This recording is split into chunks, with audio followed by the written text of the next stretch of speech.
of the Robitussin. No! The Leafs are headed for Game 7. They go to Everly. Three-goal performance. Make it Game 6. Brought to you tonight by and the residents of the Robitussin. Brought to you tonight by Tim Hortons Premium Blend Coffee. Always 20 minutes fresh. James Reimer says stopped all 74 shots in his last 2 games. And Devin Dubnyk makes his first ever start against the Maple Leafs, as is Reimer doing against the start. And the big story for the Edmonton Oilers, of course, coming in, Dave Gagne with an unbelievable night that he had. And the first star of the week, obviously, Gagne and James Reimer with back-to-back shutouts. Gagne is right there as the third star, and they will make tonight. 6-4 loss. The Leafs have had recognized as a star of the week this season. Referees are Rob Martel of Winnipeg, he's 48. Mark Gennaro Verdun is 43. David Brisebois of Sudbury is joined by Tim Nowak of Buffalo as the lines between the Leafs and the Oilers.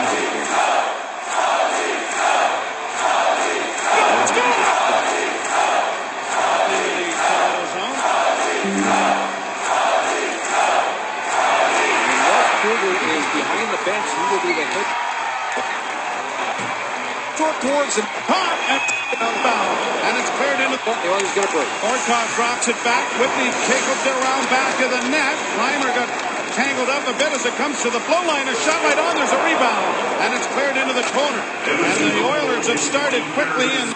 Turning around, throwing it towards the net. The Oilers get a break. Horcov drops it back. Whitney cables it around back of the net. Reimer got tangled up a bit as it comes to the blue line. A shot right on the around back of the net. Reimer got tangled up a bit as it comes to the blue line. A shot high over top of the goal. Good play by Shen to keep it in with a bouncing puck. A hit there, but Lupul comes away with the loose puck. Lupul working back towards the blue line, sends it towards the net. Kessel unable to get to it. Conley is stationed back to the goal. Kessel unable to get it away, and it is poked free by Ryan Nugent-Hopkins, and now it'll be brought to center ice. The right wing side and in for Smith. And Gagne, if you can imagine, with another point, we're going to show it to you in a moment, but when things go well, they really go well. We'll show you why in a few seconds. Here's Gardner getting it ahead. He had just 4 assists in his previous 9 games, and now he is on fire. Now here's Kraft coming to the net. Kraft still with it. On fire. Now here's Kraft coming to the net. Kraft still with it. Trying to center it out in front. And it's backhanded to the line, but not out. Kraft right on the rebound. By Devin Dubnyk and held for a faceoff. Well, we're going to show you what I mean here. Like, often when things are going well, they're really going well, and Dave Gagne is going to get cleared for a play here that hits him right in the rear end. And then he doesn't touch it again. And then Hall throws it towards the net. And there's the assist. Yes, the goal goes in. Out at center, and here it's Gagne across the line. Gagne into the corner. And Gunnarsson took it away from him and put up. Stone gave the puck away there, and now it is Armstrong rolling into the blue line. Stolen. Steffel to the line. And Dubnyk with a big save with the left hand. Armstrong. Hooked on to gives the puck away there to Everly. He drops for Hall, who couldn't get a shot away. Hall taken to the boards, and now it is Whitney with it. To the near side, it comes to Porter. Porter trying to play it along the boards, can't find an open man, but Everly frees it up. Hall couldn't get away, and the Leafs now start out with Kuhlman. Nikolai Kuhlman going to launch it down into Edmonton territory. An early goal here by the Oilers has ended the shutout streak for the Maple Leafs. Remember, this Oiler team coming off wins against Detroit and Chicago. They've been playing very, very well, and they're now healthy. This period brought to you by Toyota. Oilers youth up guide. Now's the best time to get behind the wheel of Toyota and drive home a deal. Recently, live search heading level 3. Steckel with the best leap chance so far. Early here in this hockey game, another broken play and a giveaway, a little miscue there. Player Peter Moki. Volume slider. Good save by Dubnyk. Slider. YouTube video player. He held on and outweighted Steckel on the breakaway. The back-to-back shutouts by Ryan.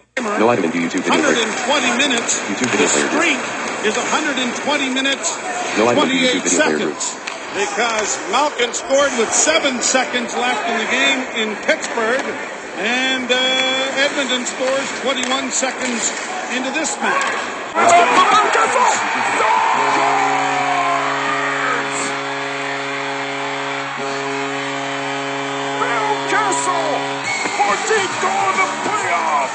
And it's 1-0 race. And Everly gets upset about something, but Everly scores 21 seconds into the frame. Well, right off the face-off here, a scramble draw. The puck will go back to the point, and there, Grabowski in front of it. He trips up his man, no penalty now. Good puck recovery. They just throw it towards the net. And when that happens, it's Dion Phaneuf that ends up passing the puck right back to Everly. And it goes off Phaneuf's stick and then right there to Everly after Taylor Hall just took a puck. And often when you just throw pucks towards the net, good things happen. And when that happens, it's Dion Phaneuf that ends up passing the puck right back to Everly. And it goes off Phaneuf's stick and then right there to Everly after Taylor Hall just took a puck. And often when you just throw pucks towards, scores 21 seconds. The lead for the Oilers. Petrie or Petrie with a shot that's blocked. A rebound in front of the goal. Scores! Jordan Everett gets the lead for the Oilers on top. And Ron Wilson is upset about something. But Everly scores 21 seconds into the frame. It's tied the game. well, right off the face-off here, a scramble draw. The puck will go back to the point, and there, Grabowski in front of it. He trips up his man, no penalty now. Good puck recovery. They just throw it towards the net. And when that happens, it's Dion Phaneuf that ends up passing the puck right back to Everly. And it goes off Phaneuf's stick and then right there to Everly after Taylor Hall just took a puck. And often when you just throw pucks towards the net, good things happen. We've heard that a lot of cliche in hockey, but there is a good example of Hall just turning around and throwing it towards the net. The Oilers going to win. Horcov drops it back. Quickly tables it around back of the net. Reimer got tangled up a bit as it comes to the flow line. A shot right on. There's a rebound. And it's cleared into the corner. And the Oilers have started quickly, and the Leafs have started a little bit in neutral. Horcov trying to get it over the line. The team shutout. 6 liners, 7 minutes, 3 seconds of 6 minutes, 33 seconds of. Never mind how hot time it is. Here's Ketchel across the line. Ketchel going wide. Couldn't get the shot off the markers away. Parker takes the puck from him and puts it down into the Toronto zone. Francis going back around behind the Toronto goal. Lays it up on the left wing. Brought on by Bozak. Bozak taken wide, but Lupo onto the puck. Lupo had it knocked off his stick, but recovers. Now having difficulties with it. Makes a nice move to Alud Hemsky. Got it into the slot area, but Lyles couldn't finish with a shot on goal. Brought back now by Everly, and a shot by Hemsky goes over top of the goal. Rebound on the near side, fed to center ice. Petrie got it back into neutral ice. Backhanded by the Leafs in over the line for Kessel. Kessel wide, trying to find Bozak going through the middle, and it's intercepted and brought back by Nugent Hopkins. In over the line, a drop pass now. Hemsky will have it with a shot that's blocked. It comes back to the blue line. Kept alive there by Speed. Speed had it blocked, but it comes to the point. Hemsky's shot is also blocked. Maintained by Edmonton. Ladislav Speed into the corner and around back of the net. It goes for Ben Eager. Eager trying to find Petrie. It goes back along the boards. It comes to the blue line with a long shot that is smothered by Reimer. And there'll be a face-off coming in the Toronto zone. Tonight's HD net cams are brought to you by LASIK MD, providing you with 20/20 view of all the action. Edmonton Oilers with 3 puck handling defensemen out the last little while. Tom Gilbert, Ryan Whitley, and Cam Barker, who makes a real nice play here on Phil Kessel. All with ankle injuries, if you can imagine, of different kinds. But incredible, and that's really good for Oilers in terms of getting the puck up to their speed. Oilers players. Gagne and Hall regrouping in the Edmonton zone. Hall comes through center, leads in on the left wing, and then deposits it down into the Toronto end.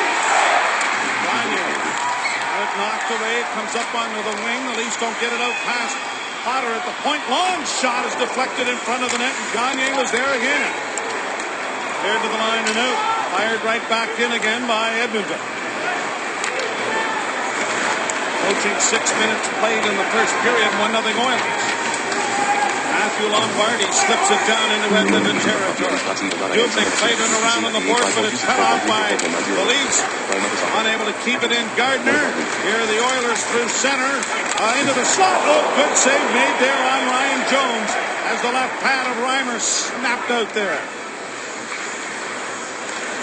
Oilers with it again. Belanger on the wing to Jones, dropping it back. A long shot is blocked off the stick, and it comes to the far side. Now back to the blue line once more. Trying to keep the puck in. The Oilers do. It comes back into the slot. Dished off onto the left wing side, and a wrist shot is off the blocking glove of Reimer, and it'll be brought in. Played to the line and in. Gilbert trying to take his man to the boards, can't do it. And it's around back to the net now for Belanger. Played to the line and out in the Leafs regrouping. Played right back down into Edmonton territory. This is wide of the goal, though. It's going to end up being an icing call. Now, my good friend Doug McLean, you know, we have a bit of a thing going back and forth, and he's helping me out this time. Thank you, Mr. McLean. I think I called Sam Dave. That can happen. And I played against Dave for so long, I knew that perhaps I might do that. And how can you do that with a guy that's been the hottest guy in National Hockey League? So thank you, Doug McLean, and my apologies. Well, Dave thanks you as well. Yeah, he'd love to get that many points in the game, and I'm sure he is the a outdoor very, rink business very going anyway. Proud father at the moment, as he should be. Well, he's been involved in the 12 of the last 13 Oiler goals. And Doug McLean, the next time you make a mistake, and it happens, I know that I listen to you, believe me, I'll be texting you to help you out. Icing charge here against the Leafs, and it'll be brought back into the Toronto zone. Molson Canadian Leafs Hockey on Sportsnet. Brought to you by Molson Canadian, made from Canada. The Leafs. Well, the hottest player ever in one game And the Oilers. is going to celebrate an anniversary tomorrow. Daryl Silver's 10 points. February 7th, 1976. It's an offside coming here at the Toronto blue line. The Oilers on a goal by Everly have a winner at the Toronto blue line. The Oilers on a goal by Everly have a 1-0 lead at the Toronto blue line. The Oilers. They're not by games, and they really start off very well in this hockey game. Reimer's had all kinds of traffic in front of him. There's a terrific left pad save on Jones moments ago. And the Oilers have had 2 or 3 more quality chances. And of course, they're already up 1-0, and they've outshot the Maple Leafs 7-2 already. The only goal, Everly from Gagne and Hall, 21 seconds into this game. From Hall. And the draw knocked down into the Toronto zone, and Carl Gunnarsson reverses the puck there for Kuhlman. Off the boards for Clark MacArthur. He is unable to handle it. Kuhlman got it towards the line, but not out. Now does. And it's MacArthur at center, playing it in over the line for Grabowski. Kuhlman to the front of the net. Oh, and he made contact. Now a backhand by Grabowski is smothered by Dubnyk. Smith right on the doorstep. Made contact. So far, the transition was really so presence there by Pittsburgh. Just staying in the pass lane, not allowing Jordan Everly to get that crossing pass. You can tell he wants to try and put this down to Omar on the back wall, but he just can't find that seam to get it through. So good coverage by Pittsburgh to stay in their lanes, take it away. Barker gets the shot through it. And guess who? Ryan Smith standing in front. Creates a good screen. One of the benefits of being 6'3" for Brent Johnson, he's able to still find that puck and make the save. Smith, great job in the circle. No, Chipped into the zone by Nugent Hopkins as Shen stepped into him. Here's Hinsky around back of the net. Smith in his usual spot in front of the goal. And the pass didn't reach him. The Leafs were able to loft it into the center ice area. Potter dropping it back into his own zone. There's Smith. Broken up there by the Leafs. And here's Clark MacArthur in over the line. Clark MacArthur with a shot, and that was stopped. The rebound comes in front. And the Leafs were able to loft it into the center ice area. Potter dropping it back into his own zone. Here's Smith, broken up there by the Leafs, and here's Clark MacArthur in over the line. Clark MacArthur with a shot, and that was stopped. The rebound comes in front of the goal. They score! Connor dropping it back into his own zone. Here's Smith, broken up there by the Leafs, and here's Clark MacArthur in over the line. Here's Smith, broken up there by the Leafs, and here's Clark MacArthur in over the line. Clark MacArthur with a shot up and out there by the Leafs, and here's Clark MacArthur in over the line. Clark MacArthur with a shot up and out there by the Leafs, and here's Clark MacArthur in over the line. Into the center right. MacArthur before this 7 points in his last 4 games, 4 of them goals. 2 team winners as well, Greg. Now the puck down in the Toronto zone as Lupo tries to get it freed up. And back to the point. Gilbert holds, gets the shot away. The game tonight with his glove by Reimer and will be held. 6 later. 0.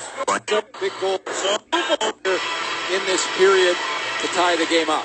between MacArthur and Can happen when you get right after another defense. It creates some giveaways, and these three come up with a big goal here in this period to tie the game up. between MacArthur and so when Kessel and Lupo, here's a chance in front of the glove save. Oh, a dandy made by Reimer's left hand. When Kessel and Lupo cooled off, Grabowski, Kuhlman, and MacArthur caught fire. And doing it at home is something that they're not used to doing. They have great numbers on the road, but MacArthur just getting his 4th goal on home ice this year of the 17 he scored. Reimer with a great glove save there. Clark MacArthur has tied the game at ones with his 17th. Grabowski and Kessel drawing assists as they change. A chance in front of the glove save. Oh, and dandy made by Reimer's left hand.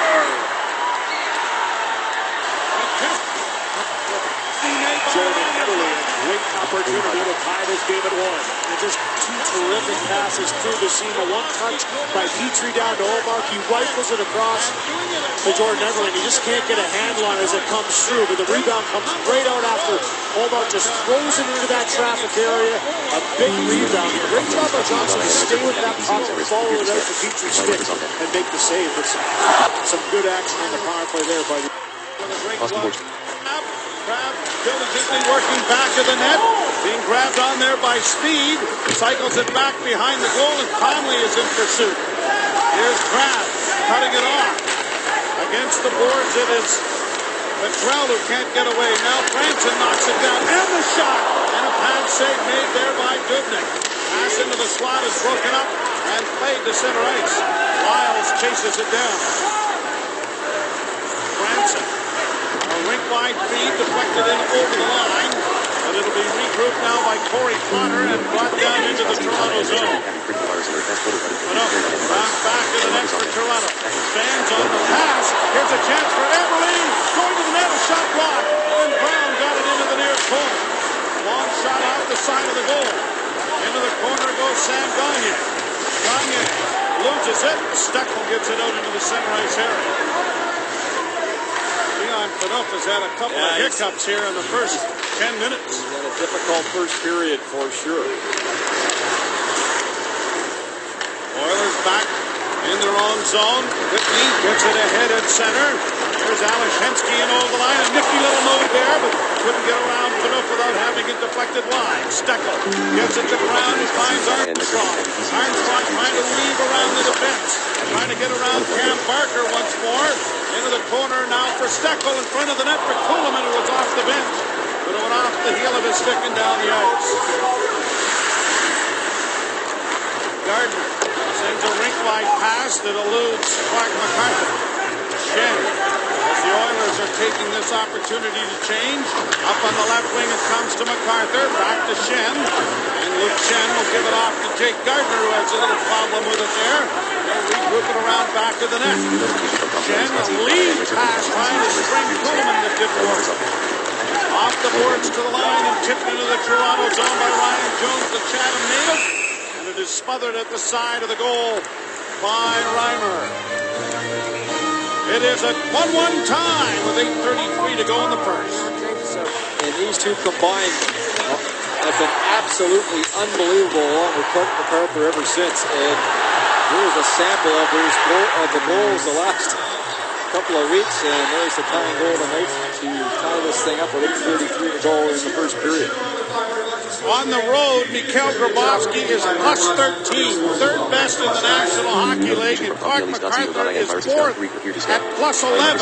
At home, they've struggled, but now they're heating up here at the ACC as well. It presents a real problem for the opposition. Most teams have just one shutdown pair of defense. And who do you shut down at the moment? You go for the Grabovski line, and the Kessel line can hurt you.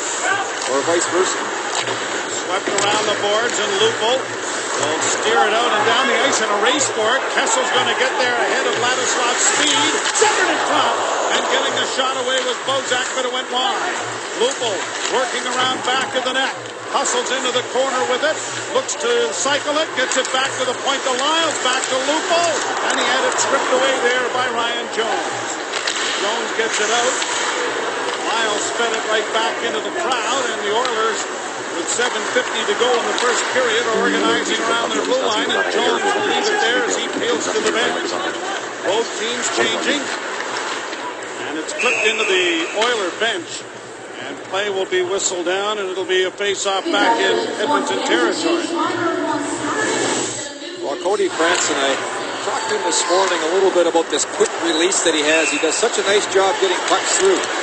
Well, his father worked at the rink in Sycamoose, his hometown, and he used to go to the rink all the time, and he told me that it was my dad's favorite shot, so he taught me early to snap the puck towards net as many times as I could as a youngster. And then he said once he got to junior, he started to then change the angle and work very hard at making sure pucks got through. So again, you talk to these athletes, and so often they've worked at their skills, and that's why they're good at it.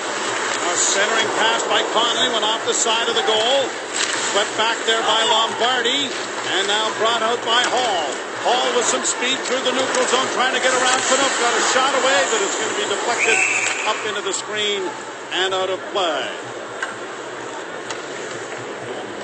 And Taylor Hall just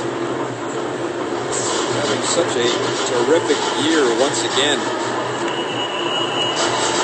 Look at the statistics there. Yeah, he's had some injuries as well, only 4 points short of last season's production. He attended the Heritage Classic back in 2003 as an 8-year-old. I said, what do you remember? He said it was cold and everybody was drinking beer. He couldn't understand it. Including him? I don't think Probably so. not. Centering pass, shot there by Steckel, went off the skate. Into the corner goes Armstrong. Steckel down there. Going to have a little trouble doing anything here without his stick as he lost it in the fray. It comes around on the boards, and now Steckel's going to be able to pick up that cue on the way out. Pass on the right wing for Hensky. Drop past Smith into the slot. The shot goes high over top of the goal. Hensky around back of the net. Nugent Hopkins out there at the center ice position with them. The Oilers have got some great young stars on the forward line, but as you mentioned, Milty, it's defense that they're going to have to concentrate on here in the next little while. They're going to make the next step. Grabovski swinging up, and it's like Dr. Jekyll and Mr. Hyde as far as home and away. Grabovski with great speed, round back of the net, centers, scores! Grabovski up.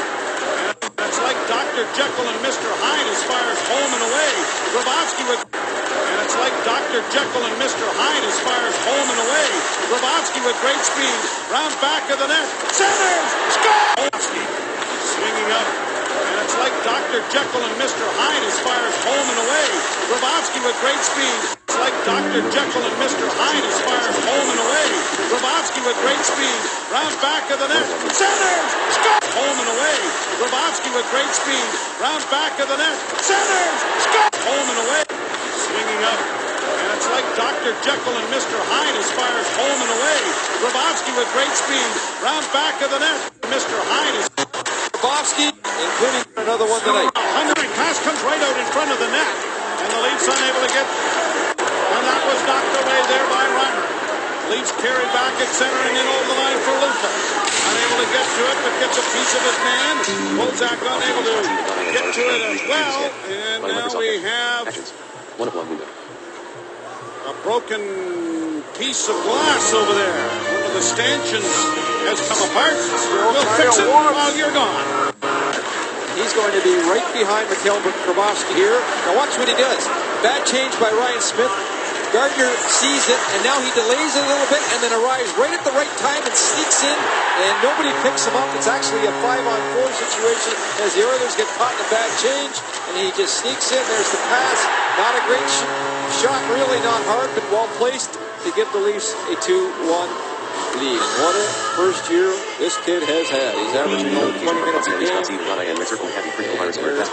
his numbers +9 now. He's quietly snuck up in that area also. Yeah, Second goal of the season. Sorry, guys. Just, a week this Thursday will be the one-year anniversary of his acquisition alongside that of Joffrey Luke. Pretty good deals, it turned out.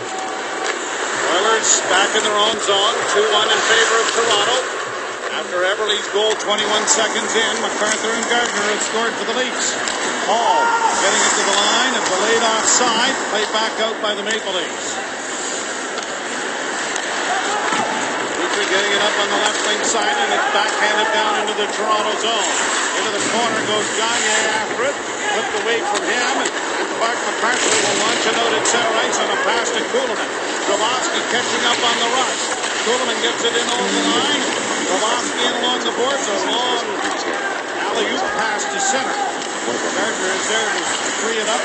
Kuhlman brings it back into his own zone. Gardner heads to the red line.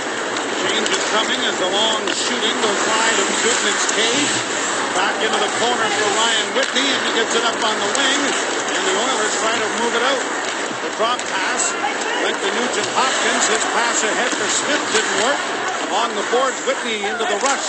And Gardner has taken it away and finds Luke Schenn. Schenn with a long backhand that will bounce past the defense down into the Oilers zone. On the back of the net, Gilbert playing it up onto the wing, and Smith's pass partially blocked but carried on by Nugent Hopkins and across the line. Drop pass goes to the side of the goal, and Franson took it away there and sends it ahead at center. Here's a chance for Lombardi. Through into the box. He's going to goal! And down to smother the 5-hole was Devin Dubnyk to hold on as he bails out his defenseman. And Tom Gilbert is the culprit. He gets caught flat-footed. And we've seen this before from Lombardi. He's got a terrific change of pace. And there is that change of pace. Gilbert gets caught standing still, and Dubnyk's been very good this period, or this score could be a little bit worse as the Leafs have really come on the second half of this first period using their speed. Raw is batted into the corner by the Oilers, fed out into the center ice area now for Jones, and he carries it in against Lyles, but it's offside at the Toronto blue line. Are you really good at eating wings and watching sports? Then join the BPFL at your local Boston Pizza and start eating your way to great prizes. Sportsnet is your tennis home. Watch Milos Raonic lead Canada against France in the upcoming Davis Cup live from Vancouver, February 10th through to the 12th right here on Sportsnet East, Ontario West. May want to wish a very happy birthday to assistant coach Scott Gordon, along with Bob Seymour of Stevensville, who's 70. Marley Worcester, who works in the front office with the Leafs, is his daughter, and Mary Troy, 102 years young in Etobicoke, watching the game tonight. Big Leaf fan. Love Sundin and Gilmore and Clark. Congratulations. Here are the Oilers back in across the line. Horcov with a shot, and that was knocked down by Reimer. The rebound around back of the net. Horcov tied up there by Lupul. Puck comes straight. Horcov coming out in front, sends it back. Petrie with a chance in front, and the shot by Horcov went nowhere. Horcov was 5 feet in front of the goal. Wide open. Yeah. Why send it further away? Oilers back in their own zone, and Hall starts down the left wing. Hall working against Schenn. Stops, got it into the slot. Nice pass. Everly again. Scores!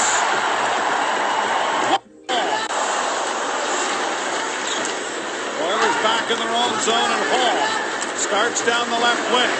Hall working against Schenn. Stops, got it into the slot. Nice pass. Everly again. Scores! Oilers back in their own zone, and Hall starts down the left wing. Hall working against Schenn. Stops, got it into the slot. Nice pass. A horrible change. The turn back and a give and go. The art of give and go. Everly throws it back to Petrie. Up front. Greg, you mentioned Taylor Hall's strength, lower body. Petrie and Hall. Ryan Smith. No, waved off by the opponent. A centering pass. Where's the puck? It's in the net. No, waved off by the official. Ryan Smith has made a career of being in goal creases. And he's a bit of a marked man in the National Hockey League because of it. And this goal will not count as the official immediately waves it off.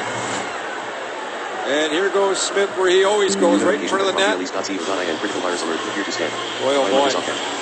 Unless the net is off before the puck. Let's have a look. There's the first shot, second shot. That should count. That should be a goal, as he was pushed in from behind, and then the puck is sitting there, and he knocked it in the net. There's no goal in the play. An incidental contact with the goaltender. The ref says... Into the Edmonton. Hemsky dropping it back, and the pass was in behind Smith. And the Leafs counterattack now. Here's Kuhlman in over the line, trying to drop it back for Grabowski. Grabowski works around back of the net. Still with it, centers, and that one off a shin pad the other way, and out. Away from the net. 1:36 to play in the period. Gardner has to go off a leg, fed back at center, cut off there by Gardner. Played into the blue line area. Crab had to get back on side to keep the play alive.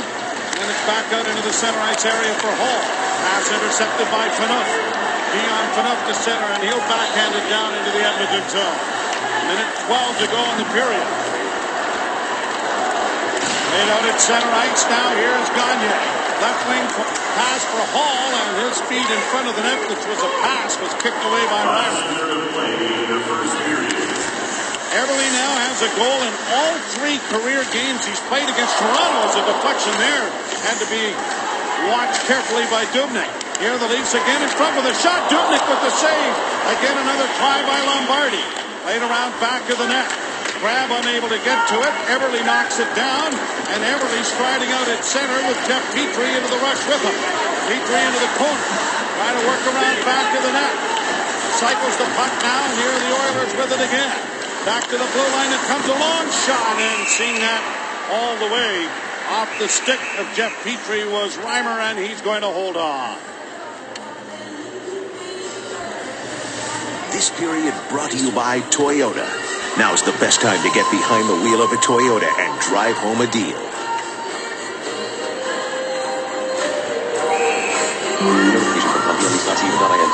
Ryan Smith, he's just been an Edmonton Oiler to me. I know he's moved around the National Hockey League, but he's played terrific again this year for Edmonton since coming back. I mean, what a season he has had at his age. 16 goals and 36 points. And along the boards, the Leafs trying to get it out. Lupul does. Snaps it ahead, and Kessel with speed down the right wing, trying to turn the defense. And a good play made by Corey Potter to get back there and get the angle on him. Leafs keep it alive, just seconds left. And with a loose puck in an empty net, not enough time to do the damage. Jordan Everly with a big first period, but the Leafs in a 2-2 tie. Let's go to the boys. Great sport of hockey and shape many of hockey's best players. Tonight we venture west to the home of hockey's smoke eaters, Trail, British Columbia. And the rest. No, waved off. No, into the left. Side to keep it balls back. Now's the Ryan Smith can explore.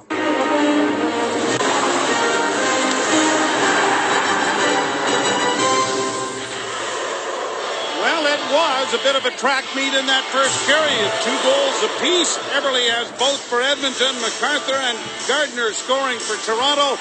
And Mikhail Grabowski with a couple of assists on the Toronto goal. Well, it started very early as the Edmonton Oilers got on the board as Taylor Hall threw it towards the net, and Everly ended up with the goal as Phaneuf gave it away, and the Leafs used their speed. Clark MacArthur, we've seen this combination with Grabowski, and then Grabowski again. This time he finds Gardner sneaking in from the point, and then Everly again right at the very end of the period to tie the game up at 2. Shots favor Edmonton 15-11 in the first period. And after the slow start by Grabowski, boy, has he caught fire. 24 shots, 24 points, and 18 goals, and 21 assists now, 39 points. And in a contract year, too. 28 scouts here tonight, and general managers in attendance. Lots of them around. I'll tell you, there's a school day game in Hamilton tomorrow, one in Toronto on Wednesday, so this is a triple header for all these guys. Scott Morrison, we hear from him. Here's a chance for Kuhlman, and a long shot is deflected wide by Dubnyk. Along the boards, Kuhlman couldn't get to it, and Hall starts away on the left wing side. Hall trying to get around Phaneuf, a bouncing shot that one hops up into the glove of Reimer, and he's going to hold on for a face-off coming in the Toronto zone to the left.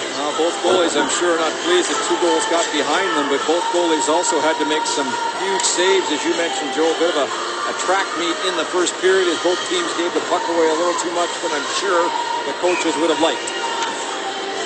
Phil Kessel recorded his 300th career point on the assist of Clark MacArthur's goal in the first period. Recorded his 300th career point on the assist of Clark MacArthur's goal in the first period. Speed shot deflects wide of the Toronto goal. Centering effort didn't get there. And now Kessel gets it out at center just under the reach of Lupul. Backhanded into the zone by Jones. Reimer leaving it around back of the net. And Franson with an outlet pass for Lupul. Lupul trying to go wide on the defense. Took a pretty good hit there from Ladislav Speed. It goes back in, by Jeff Petrie, who stood him up. And now Petrie gets it up on the left wing side, and Horcov is away. Petrie's been jumping into the rush repeatedly and had a great pass for the goal earlier. And now Lupul with it now, launching it out at center. Here's a chance for Kessel along with Bozak. Kessel back to Bozak. And unable to get the shot away. Nugent Hopkins may have got away with a bit of a hook there, but he made a great play nonetheless. Shen back to the net. Wrapped around attempt by Lupul went wide. Rebound at the blue line, and Shen unable to keep it in against Horcov. Gardner has it deflecting by Bozak. Into the far corner is Lombardi, faking a pass. Sends it back into the corner and back of the net now for Conley. Jim Conley centers. Lombardi took his time. What a goal! Lombardi faking a pass. Sends it back into the corner and back of the net now for Conley. Jim Conley centers. Lombardi took his time. He scores! Leafs win game 2 on the way. Game 7. Great vision by Matthew Lombardi.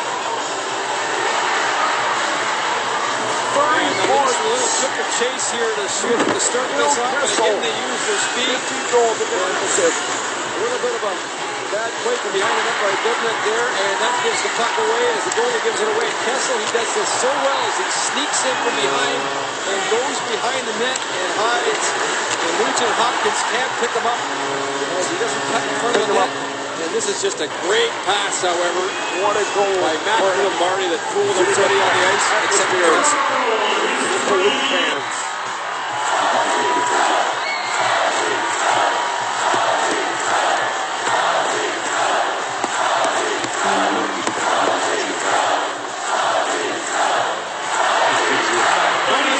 Season for Phil Kessel, and he has been in among the leaders as far as on the ice. It's just a great pass, however, by Matthew Lombardi that fooled everybody on the ice except for Kessel.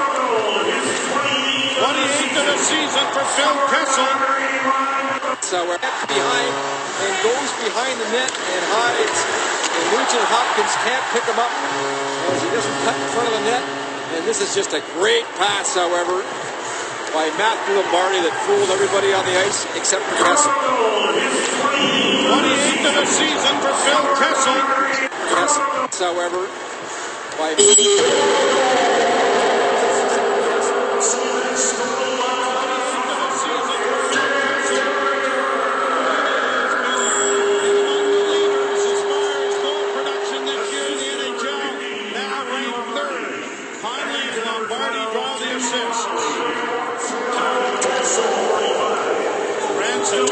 steps up over the line. Cody Franson lets a weak shot go, but there's a huge rebound. Dubnyk. Conley the slot, and the shot by Crabbe was blocked. Crabbe able to muscle it back in a little deeper. Tom Gilbert gets it out. Back to the line by Ben Eager. Shoot in that Reimer has a little difficulty with. Forces it up against his body to hold. Dubnyk here on this last play. A little bit of a mix-up with his defense behind the net. And that's what starts it off. As Dubnyk there traps the puck and then just can't get a handle on it. And that slowed the puck down enough for Matthew Lombardi to get possession. He'll circle high, get the puck back, and then dish it off to Kessel. Here's a chance at the blue line, and a shot is blocked there by Mike Brown, and he blocks a third to get it out. Armstrong across the line. Armstrong sliding it in, and Brown sends the shot whipping wide of the goal. 3 blocks and a shot in about 4 seconds. Here's a chance for Armstrong again. Colby Armstrong. Back of the net for Mike Brown. Brown hustles into the corner after the loose puck. Brown thought about cycling it back for Armstrong, but it was gobbled up there, and Hall gets it out, and Brown shoots it right back in again. Pretty good shift there from Mike Brown. Those are tough play for goalies because sometimes the puck will skate away from you behind the net, and your entire team is expecting the goalie to stop the puck, and when he doesn't, it normally means that the opposition is going to get puck possession behind the net like the Leafs did. Everly unable to come up with the puck on the shoot-in. Kuhlman gets it freed up, and here's Carl Gunnarsson in over the line. Played around to the near side. Kuhlman is there again. Had it knocked off his stick. Horcov gets it out. Eric Belanger plays it in over the line off the glove of Cody Franson, and Franson takes it around back of the net. Franson up the middle. Mark McCarthy couldn't handle it. And the puck goes back down into the Toronto zone, and Lyles will play it ahead. And apparently Kuhlman touched that. Though I'm not sure he did. The linesman says he did. He was right there. Speed. Our side brought on by Belanger. Belanger pulls up at the line. Let a shot go that was deflected into the corner by Reimer. Let's get clear of it back into Edmonton territory. Here's a giveaway again. Dubnyk! Nice goal! Holy mackerel! What a goal by Bosa! Nice goal! Shot go that was deflected into the corner by Reimer. Let's get the line. Let a shot go that was deflected into the corner by Reimer. Let's get clear of it back into Edmonton territory. Deflected into the corner by Reimer. Let's get clear of it back into Edmonton territory. Deflected into the corner by Reimer. It's in building the hurt. The Edmonton Oilers throughout the... He couldn't handle it. Taken to the board. Him in front of the net. Comes back to the blue. Shot! Deflected wide of the net in front of the Leaf netminder. I would hate to be counting the giveaways in this game. High. Here's a chance in over the line for Everly. And the hat-trick goal just was in his reach, and he shot wide. How good is Everly? Wow. Kessel back the other way. Kessel steers it into the corner. Connolly couldn't come up with it. And Tom Gilbert will get it up on the wing, and now here's a pass up on the left wing side. Gagne knocked down. His father Dave is in attendance tonight up here in the press box. I thought he was on the ice for a while. I told him he was. On the left wing side, Lombardi with speed, and he is upended and into the corner. No penalty there either. Thanks for that, Joe. Well, that's all right. In over the line for Hall. Chased by Carl Gunnarsson. Centered in front. And it's back onto the stick of Lombardi, who was slow to get back into the zone. Here's Lombardi back in the other way. Takes Hall to the corner. Or the sideboards pushed ahead then by Ryan Jones, but not up. Ryan Whitney dropping it back. A long lead pass that has gone astray. This will... No icing there either. Laid up on the wing to center. Armstrong can't come up with it.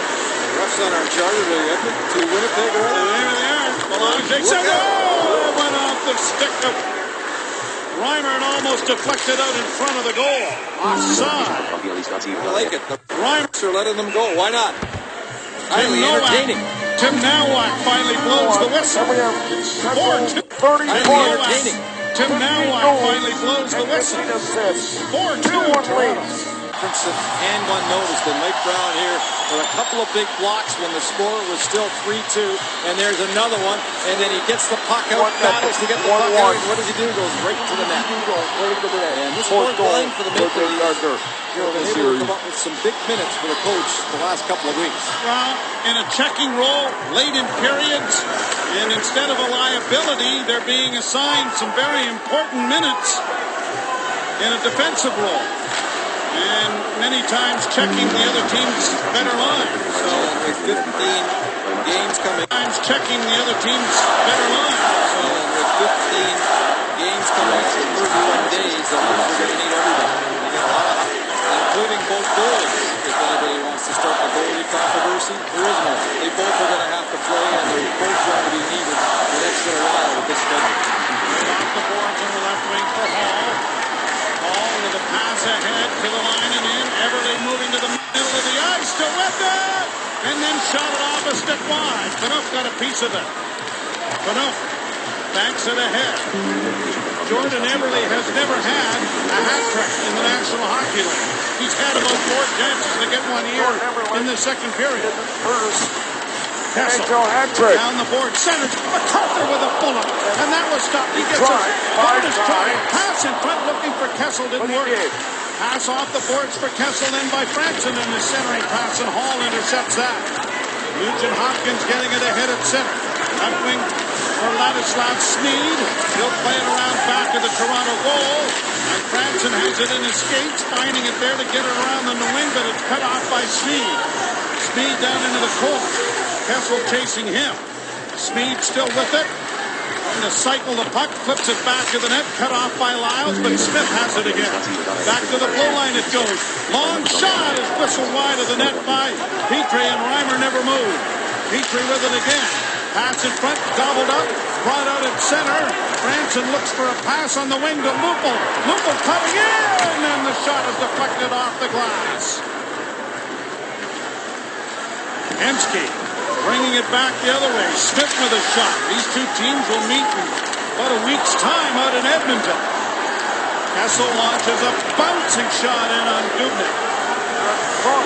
11:14 to go, second period. 4-2 Leafs. Out at center ice and snapped down into the zone. 3 goals and 3 assists for Pronger. Against the boards, Lombardi can't get to it. Ethel getting it back to the point. Long shot taken there by Barker is blocked. It goes into the corner. They bang away in there with Ben Eager trying to come out with it. And Shen trying to outfight Eager for the disc as it is played high to center ice over the outstretched hand of Barker, but it's going to be right on goal. Dubnyk leaving it there.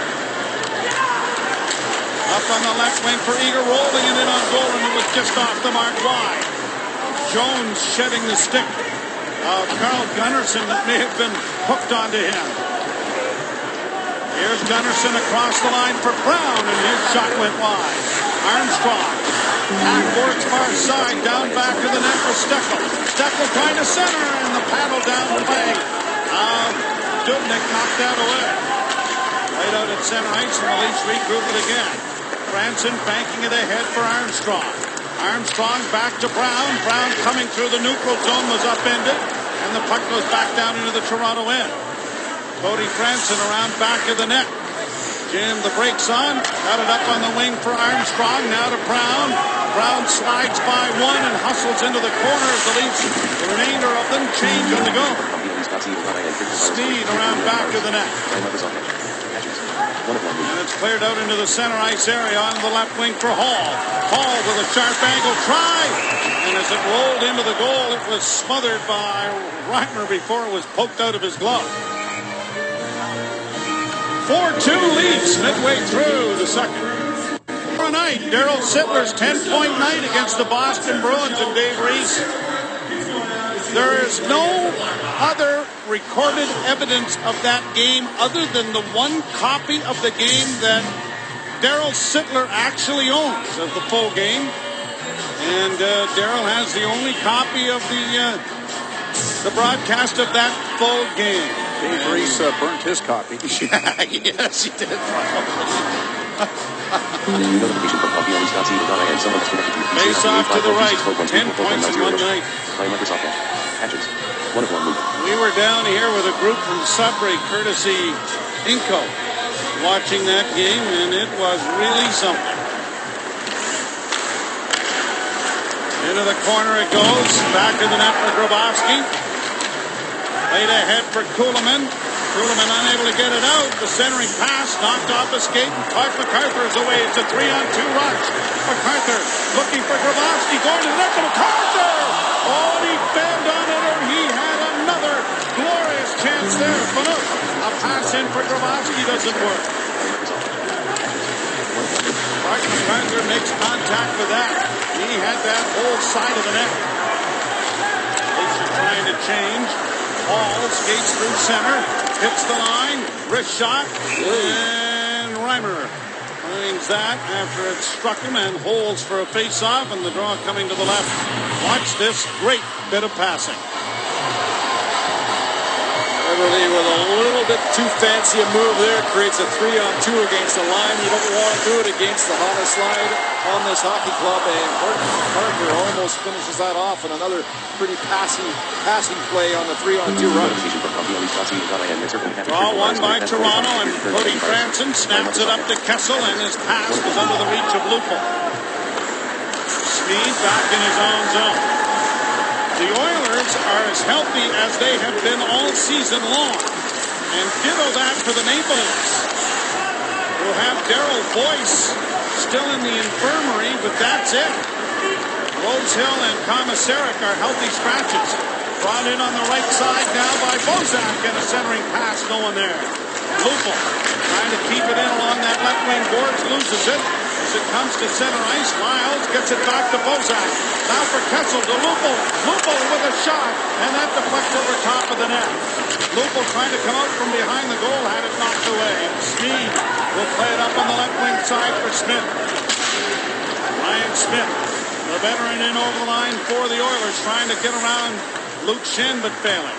Off the boards, gobbled up there by Barker. Barker, a sharp angle shot off a leg wide. Far side maintained by Jeff Petrie. Petrie trying to make a turn, gets it back into the slot. Gilbert's shot is high and wide of the net. Kept alive and sent in then by Anton Lander, and a whistle here as it will come outside the blue line.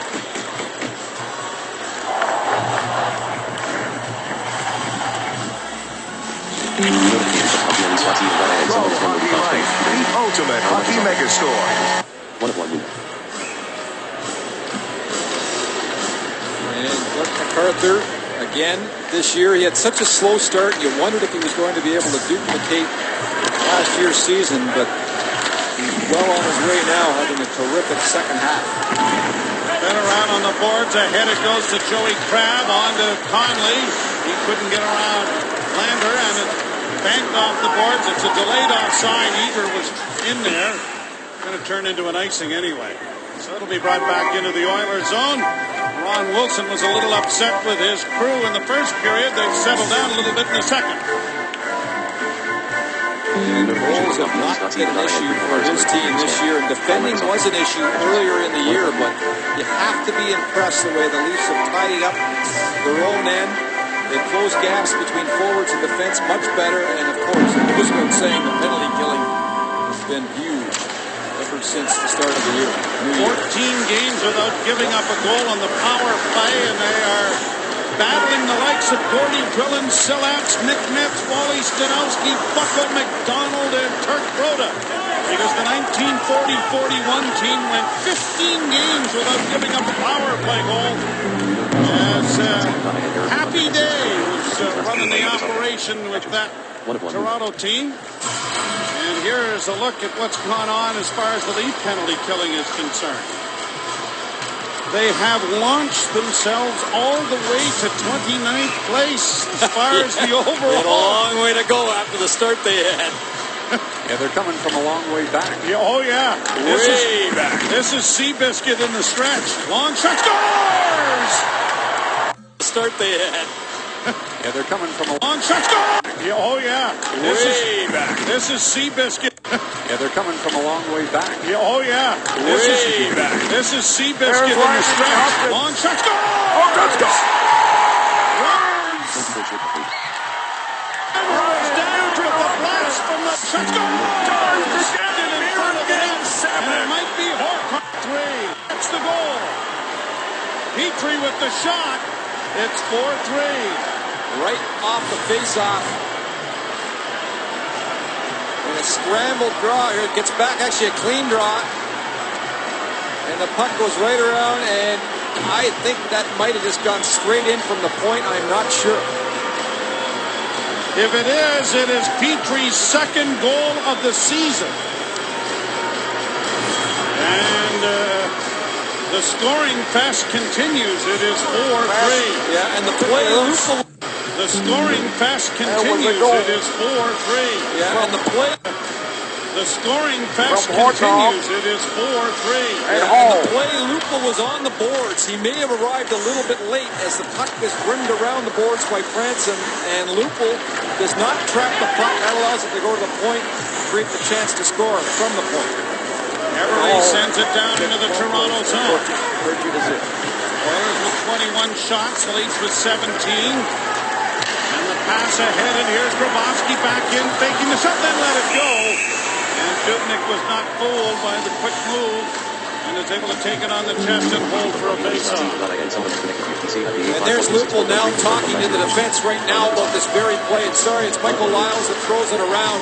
And Lupul's a right-handed shot, which makes it a lot tougher for him to trap the puck. He's got to either get his body or stick on that play. That's a tough play for Lupul because he did not have a lot of time to get there. Being on the offside, puck went to the point, ends up in the back of the net because of it.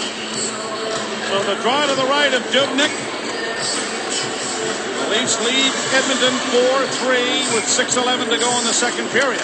Lyles takes his time a little bit or takes something off the puck. The Leafs have a better chance than Lupul does of getting the puck out of the zone. Canuck and Smith, two old combatants from the Battle of Alberta. The shot is smothered by Reimer. And they're going to give this to Horcov, so maybe he did touch it. At any rate, it's a one-goal hockey game again. And Horcov. At any rate, it's a one-goal hockey game again. 7 points. Well, we don't think he touched it. I'm not sure he did either. And here's the Lyles play, up the boards. Here's the shot. Horcov right there puts his blade out. We don't think he touched it. And then on the bench, he's saying, I don't think I touched it. Nope, I don't think so. I think that's your goal, kid. And the veteran captain saying, not mine. So that could be changed before this game is over. Well, while he was with Michigan State, he scored the NCAA winning goal against Boston College with 18.9 seconds left. He got credit for that. Might not get credit for this. Here's Armstrong sending it back to Steckel. They cycle it along for Lyles. Lyles sends it back in the backhand. Brown got there first, but couldn't make a play. And it is cleared out into the center ice area. And here's Nugent Hopkins across the line. Hemsky with a shot that's blocked. Off the bench comes the defenseman Petrie to get it back to the net. They bang in along the boards, and Lyles comes out with it. Jake Gardner leading the rush. He is in need of a change, so he sends it down deep into the Oilers zone. 5:04 to play in the second period. Leafs 4 and the Oilers 3. In the second period. Leafs 4 and the Oilers 3. Oilers 2 and Leafs 2. Turning back behind the net, dishes it off to Ladislav Sneed. He gets it back again.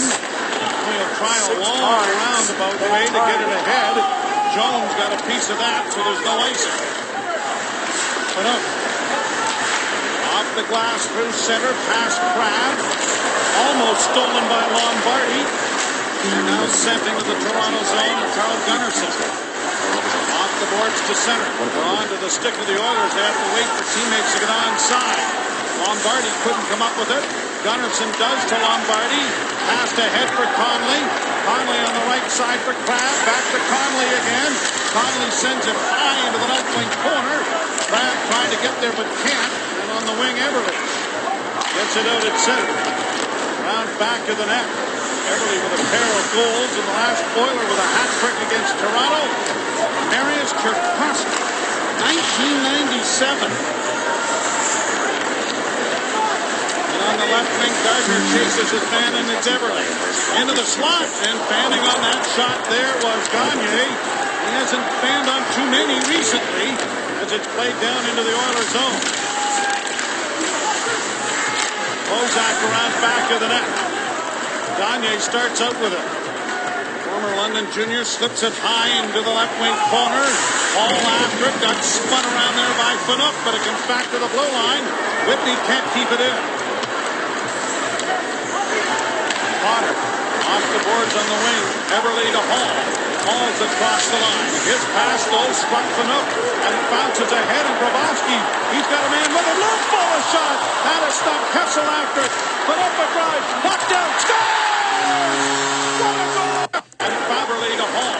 Hall's across the line. His pass though struck Fanuc, and it bounces ahead, and Grabowski.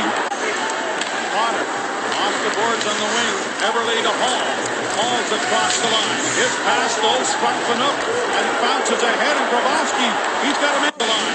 Potter off the boards on the wing. Everly to Hall.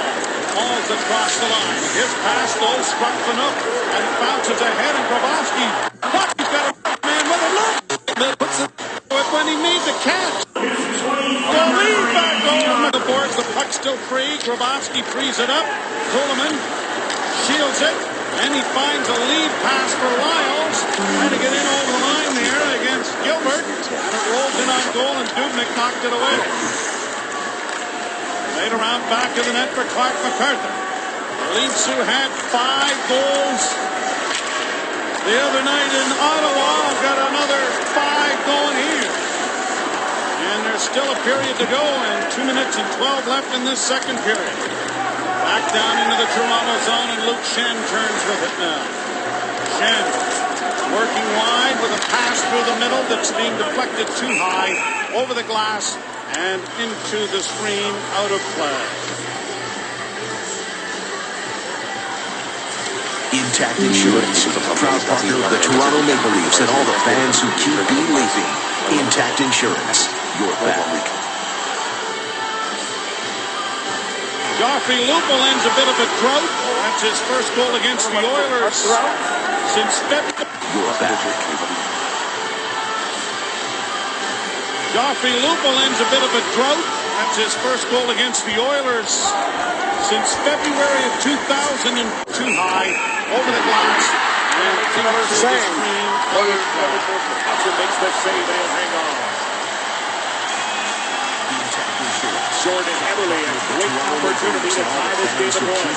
Just 2 terrific passes through the seam. A one-touch by Petrie down to Ullmark. He rifles it across to Jordan Everly. He just can't get a handle on it as it comes through. But the rebound comes right out after Ullmark just throws it into the back area. His first goal against the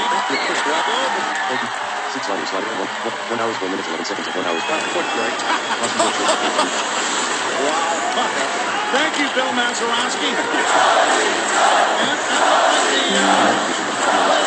second base. It was a neighborhood play, and maybe double play again. Against the Maple Leafs. The Oilers didn't raise much of a ballyhoo about it, other than Dubnyk being upset by the puck not being clear. One of the better stories in National Hockey League, I think, Lupul, the way he had to come back after his injury issues and getting ill as well because of it, and losing all the weight that he did at one point, thinking he'd never play perhaps in the National Hockey League again. Here he is with icing call coming here against 25 volume. Nice job by Tom Gilbert to win that race and get the icing in this penalty kill. A little more pressure being put on. If we talk to Tom about Tom Gilbert, the fact that he's going to have to elevate his minutes again once with Ryan Whitney being out of the lineup still with that ankle injury. And, you know, for Tom Gilbert, he has the capability of playing up around 30 minutes. You'd think the better number is usually with a low. Being upset. 45. Wow. Icing call coming here against the Maple Leafs.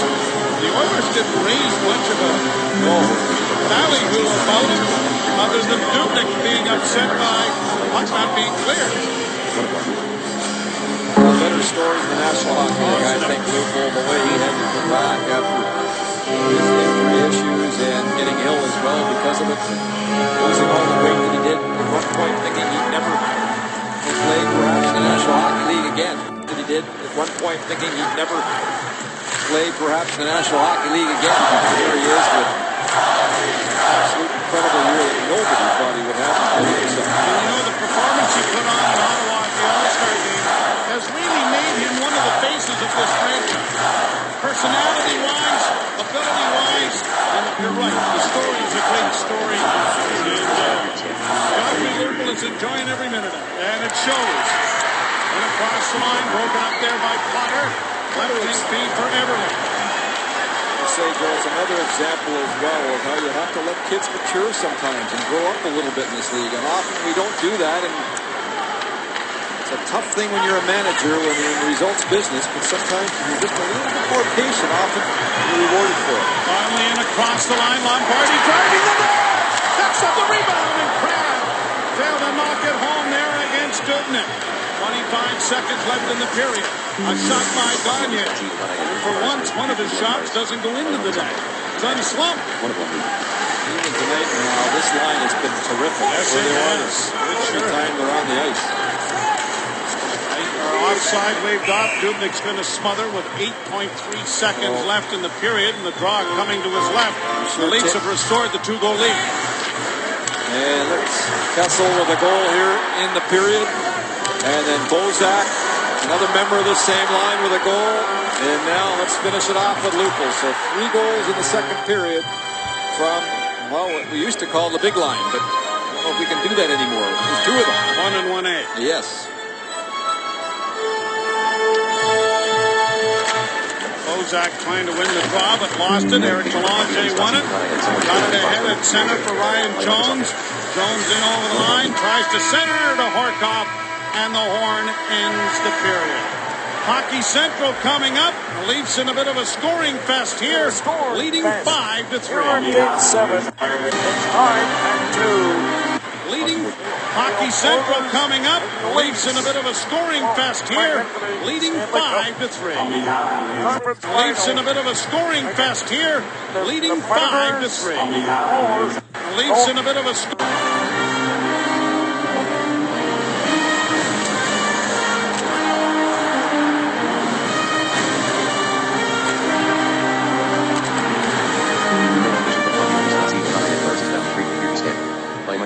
Welcome back to the Air Canada Centre, where the Maple Leafs have a 5-3 lead in our second period. Summary brought to you by Intact Insurance. You're back. Godfrey Lupul finishing off the scoring with his 21st of the year at 16:54. Let's go down to ice level now and join Scott Morrison. Thanks, Joe. Obviously coming into this game, a big focus for the Maple Leafs, the red-hot Gagne line. The game plan coming in was to get Phaneuf and Gunnarsson out as often as possible along with the Grabowski line. And even though they've given up a couple of goals by Everly, they like how that matchup has been tonight. They've taken away a lot of the time and space. The goals they got, Scott Gordon, the assistant coach, told me came from mistakes they hadn't been making in recent weeks as a team. So they like that matchup and will continue forward in the third period with it. And you guys mentioned earlier about the 28 scouts that here tonight, an unofficial Air Canada Centre record. They represent 23 teams. The countdown is on. 3 weeks to trade deadline day. Back to you, Joe. Thank you, Scotty, and Garth Malarchuk and the rest of the Leaf scouting crew, a lot of them in town as well, so they've added to that list of scouts that are in attendance. They all do such a great job. Of the Stanley Cup playoff. As the Leafs have a 5-3 lead heading into the third period. Jordan Everly has 2 of them. And he's been the best Oiler for me tonight in this game, and what a creative kid, a little give and goal that ended up in a goal behind the net, and then early in the game here when Hall threw it towards the net and Everly opened the scoring for the Edmonton Oilers in the first period. And they have officially changed the Horcov goal to Petrie getting it. So his second of the year. And as you saw, reading the lips of Horcov saying, I don't think I touched that. Touch that one. Oh, there were guys in your area, though, at your ilk that used to rush across the ice and point at themselves, and I got a piece of that one. Not many. In a long time. Larry Curly and Mo give me a little shot again about the gun. The Casper stop by Dubnyk. What a great chance that was for Joffrey Lupul. The real issue for the Edmonton Oilers tonight is Maple Leafs have been able to twist and turn and get lots of room through the neutral zone as the gap from the fence to forward for the Oilers has been way too big. And when you're playing against a speedball team like the Maple Leafs, look here, Lupul just walks right through two players and gets an excellent chance on Dubnyk again. Everly on the right wing side, drops it back. Corey Potter gets it to center. Manook stepped into his man. The puck was around. Boy, they jumped many. Speed in on the wing with a sharp angle shot, stopped by Reimer. And Bozak turns up ice to the center ice. You know, you make one mistake early, and oh boy, they jumped it, don't they? Speed in on the wing with a sharp angle shot, stopped by Reimer. Well deserved. You know, you make one mistake early, and when your doesn't work. On the near side, trying to come out with it. It's centered back by Hall to the blue line. Speed into the corner. Back to the net.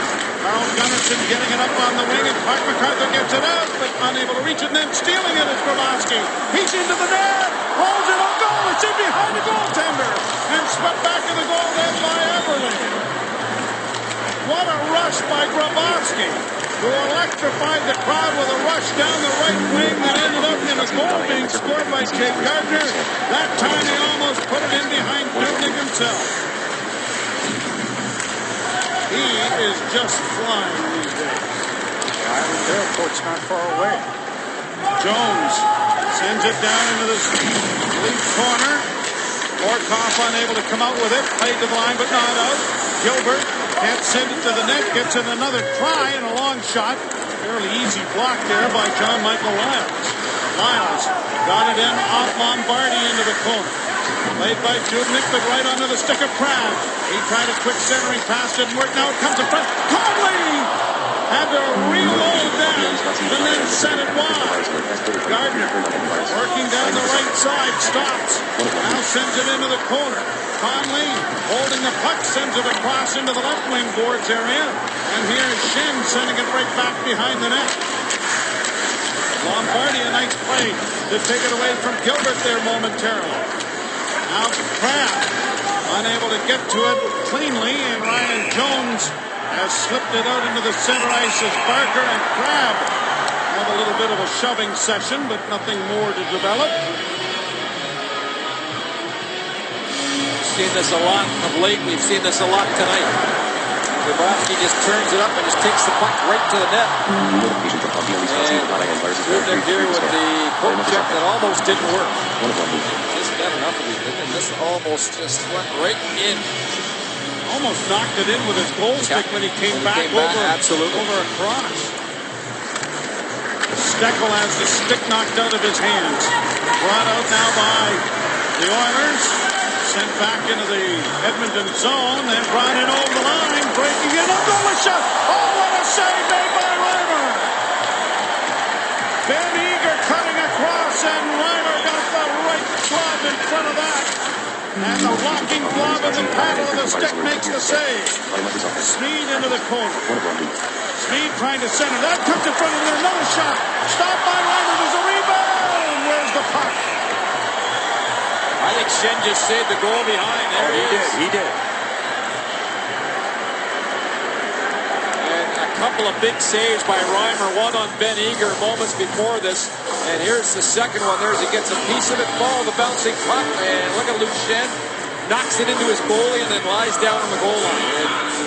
And here's Eager coming to the net. And Reimer's going to get his blocker on this there.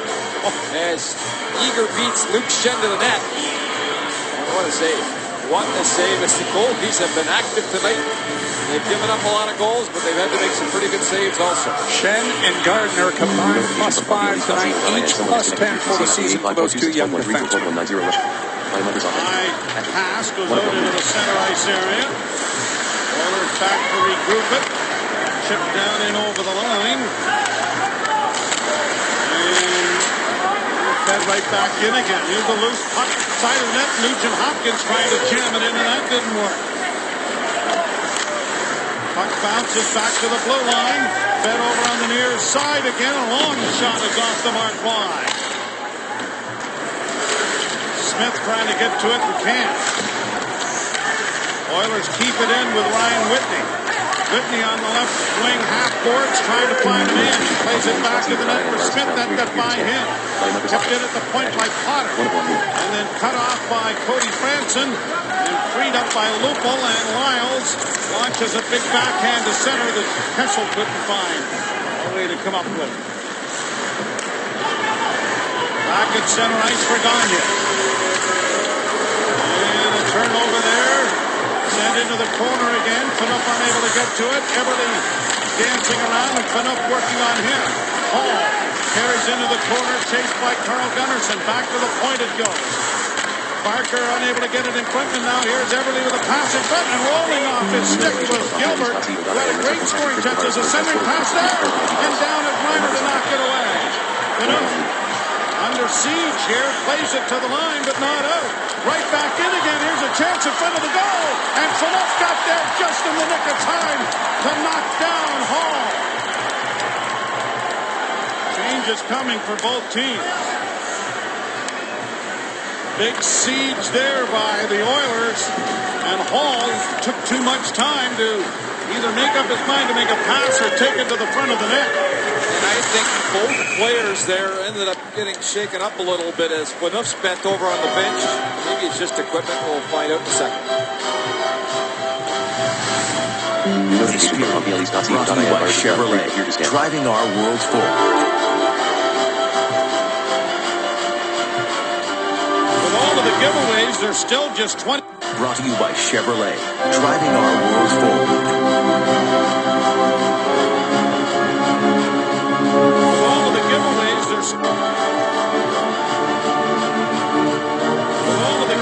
There's still just 27 shots by the Oilers. I mean, there's this gate that hard to tell there, but there's this gate that hard to tell there, but the skate might have come up and hit Phaneuf in the leg.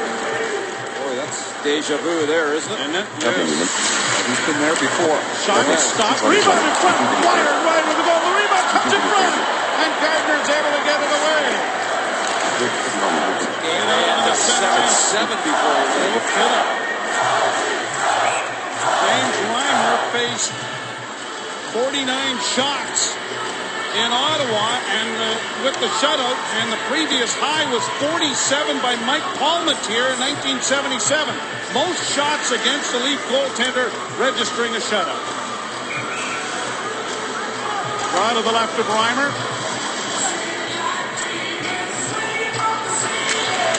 And it is controlled by Toronto and played into the left wing corner. Chipped ahead for Conley, and he gets it out into the center ice area courtesy Matthew Lombardi. Grab into the forecheck. Conley as well. Played to the line and out. Lyles sends it high into the zone. Gobbled up there and brought on by the Oilers, but unable to make a play with it was Ben Eager. Cody Franson. A bank pass is deflected by Armstrong down into the Oiler end. Steckel got a piece of his man. Brought out now by Jeff Petrie. Onto the wing for Hemsky. That didn't work, and Armstrong will knife it down into the Oiler zone again. Back to the net. Brown, Steckel. Brown with it again. Unable to make a play into the corner for an awaiting centerman and David Steckel. And now up the middle it comes for Nugent Hopkins, and onto the wing it goes for Hemsky. A right wing feed now for Potter. All shot wide of the goal. Whitney trying to keep it in and does. Smith in the corner against Cody Franson. Steckel in there trying to help out. Smith gets it freed up. Ales Hemsky trying to come out of the corner. Brown got a piece of his man, and it is sped around the boards by Lyles, but not out. Maintained by Potter. Jammed in there is Lyles. Armstrong finally gets to it and is able to... Command not... Feed sends Gagne back into the Toronto zone. Spun around on the play, hit by Lyles. Panoa with the loose puck up on the wing for Lupo. Lupo with a long left wing feed. Try for Kessel, didn't work. And then a drive launched by Petrie ends up way up into the screen and out of play. Leafs hanging on, and I do mean hanging on to a 5-3 lead. No. He wants to show this again. And, oh, man, I mean, Taylor Hall on this play, and it's created quite a conversation about helmets and warm-ups, of course. And that was just an awful incident. Corey Potter stepping on his head, and there is the end result. Taylor Hall, I mean, he only missed a game, if you can imagine. I love the way this kid plays. He's a gamer, and what a skill set he has. A terrific skater with power. It was so reminiscent of the Boreas Salming incident on the game that being played at the time when Salming got stepped on in the goal crease by Gerard Lamb, and yet he left immediately. He got incident about the game was being played at the time when Salming got stepped on in the goal crease by Gerard Lamb, and yet he left immediately. He got off the ice. He didn't know at times why he had gone or what the injury, how severe it was. It was over 200 stitches for you saw. And that photograph is a famous one. The aftermath. While we're on the topic of tough days for coaches, too, you got Tom Rennie out in the game tonight because he got hit with a puck this morning, and then he got run over in practice. And here's Bozak with a chance in front. Down is Dubnyk, and it just went wide. He got broken ribs. They say he's going to be okay. He got completely run over today as well. And Finch flip it ahead. Brought in over the line by Lupo, but squeezed to the boards, and it's down to the edge of his zone. I can't believe Doug McLean never got run over. He couldn't even skate for crying out loud. There you go, adding fuel to the fire. Hall with a drive, and it's whistled over top of the goal. I couldn't resist. Just at the last word, in the third period. Just when we thought you guys were getting along. And offside at the blue line. Actually, he wasn't bad, actually. I'll give him. Not bad. So the face-off outside the line. Molson Canadian Leafs Hockey on Sportsnet. Brought to you by Molson Canadian, made from Canada. No item. Count menu. Seat slider at 1 hour 21 minutes. 1 hour. 1 hour 21 minutes. 1 hour 21 minutes. 1 hour 21 minutes 25 seconds. 1 hour 20 minutes 54 seconds. Never mind not being able to play. He couldn't skate. 1 hour 21 minutes 33 seconds. 1 hour 40 minutes 54 skater I seconds. ever watched, for me as a coach that I had, was the late Roger Wilson. Oh, Roger had trouble getting around as well, yeah. Hey, you guys, you've got to listen to Tim and Sid Monday to Friday on Sportsnet, the Fan 590, or listen online at sportsnet.ca from 1 to 4, Monday to Friday. What Tim has lost on his head, well, Sid's more than beat up in terms of the eyebrowage, and these guys have got a couple of personalities, and they've got some opinions, and on the odd occasion, they kind of agree. But they're big fans of our show, and of course, we're big fans of their show Monday to Friday. Tyler Bozak with his 10th goal of the season. One of the 5 the Leafs have scored. His 31st point. He had 32 all of last year. Out on the boards off the leg. Gobbled up by Toronto and brought out at center by Crabbe to Lombardi. Back to Joey Crabbe and over the line. Crabbe with a shot. Glove save Dubnyk. And it will be held for a draw in the Oilers zone. 11:08 to play in the third. Now 3 shots at that by Reimer, but he's kicked some rebounds out. But I've liked his movement tonight. There's been a lot of traffic. This is a difficult team to play against the Edmonton Oilers because they're very creative. There's an excellent save on Eager in the third period. And Shen helped out the cause a little bit here in the third period also as he saved the goal. Thanks a lot. And got a thank you, Pat, for his efforts. Oilers control the face-off and bring it out with a pass ahead. Deflected in by Hall. Turning it over and getting it back. Hall again has control of the line. Crabbe with a shot. Glove save Dubnyk. Letescu. Slider. It was Over the line, Crab with a count for a That was a great play by Letescu. The on-point native. I love that name, on-point Alberta. I'm sure he has a lot of friends and family here. I've liked his movement tonight. To watch the game, but he stays with this puck. If this puck bobbles on him, when he takes it, gets the shot through, he keeps his stick down into the shooting lane and follows it through. This puck drops down, he'll have a second effort at it right there. But Devin Dubik, while he tries and he puts that paddle down, doesn't allow him to get the shot through. One of the great things about the Pittsburgh Penguins is they hound the puck, they're relentless. These pucks that are bouncing around 15 go up with the more often than not. And the shot there to create a good Pat for his efforts. 1 hour 23 minutes. 1 hour 23 minutes. One. Pinot loses it. The shot goes off the leg. More Leafs were thrown in front of the net. Blocking shots. Orlovsky sends it off the glove of MacArthur, and MacArthur sends it down into the Edmonton zone to get a change going.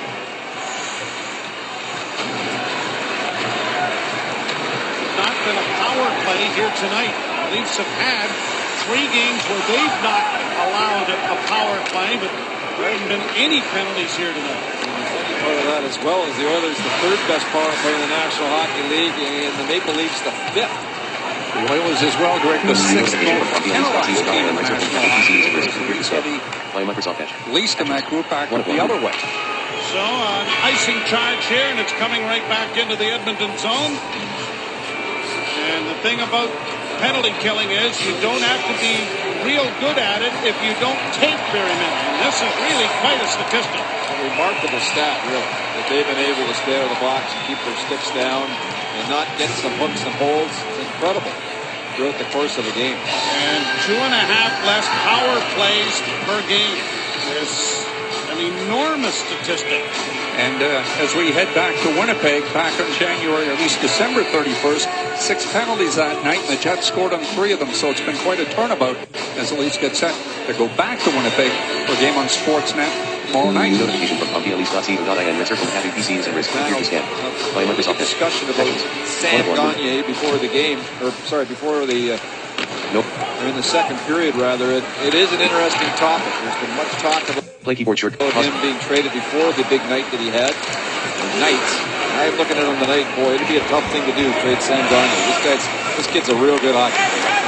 Played up on the wing, Bozak, a lead pass, Kessel had to slow up in order to get it, and then shot it just wide. He had to hold the blue line until the puck got there. If it had gotten to him quicker, he was in alone. New notification from PompeyAleafs.ca.in. The only way the Oilers make that trade is Doug McLean mentioned if they get a real strong, good young defenseman. The only way they can do it. Back at the point is Gardner, dished off for Conley. Conley sending it down into the corner now for Lupel. Lupel and Kessel back of the net. It's flipped out in front of the goal and shot by Conley just wide. Leafs in the midst of a change, and an exhausted Phil Kessel's heading to the bench. And the Oilers will launch it down into the Toronto zone. It will be interesting to see if Brian Burke does anything. And the way this team is playing and the chemistry that they have developed, you may get the feeling as you go along that less was going to be done rather than something large. And it will be interesting to see what happens.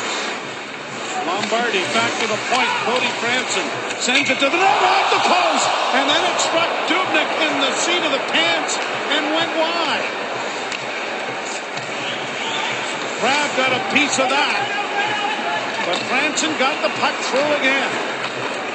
The Oilers are going to have to wait for teammates to get onside. Gagner trying to snap it ahead, does to Everly. Everly saucered it in, cleared to the line but not out, kept alive by Gilbert. Gilbert gets it back to the point to Everly looking, whoa, another post. The bells of St. Mary's are going off here. This has been a wild one, and Everly comes within an iron of his first career hat-trick. The Bulls have had some breaks as well. It's just been such an open affair, and there's a tip by Joey Crowder, a nice shot from Franson, and then Everly almost gets the hat trick, and there is absolutely no way that James Reimer saw that one, as there was a ton of traffic in front of him. Always nice to hear it, though. Nice sound. Often you heard it, though, and if you heard the crowd after it, you knew you were in trouble. That's right. Especially when you're on the road, you had that feeling. Mark MacArthur will launch it down into the Edmonton zone. Kuhlman with a little head fake to gain the area back of the net. Centers.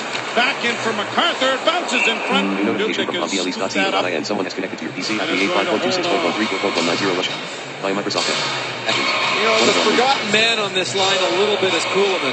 Yes, he has not been producing the way the Leafs would like him to produce this year, but he does a lot of nice little things for you on the ice defensively. And often he'll be the first player with the puck on the line to make that key play to get out of the zone, or that little chip just inside the offensive blue line. And quietly, he's starting to get his game back a little bit more in the second half of the year. 30-goal scorer a year ago, just 5 thus far this season. And he has had the hard luck year. Notification from BLE.ca and error 406.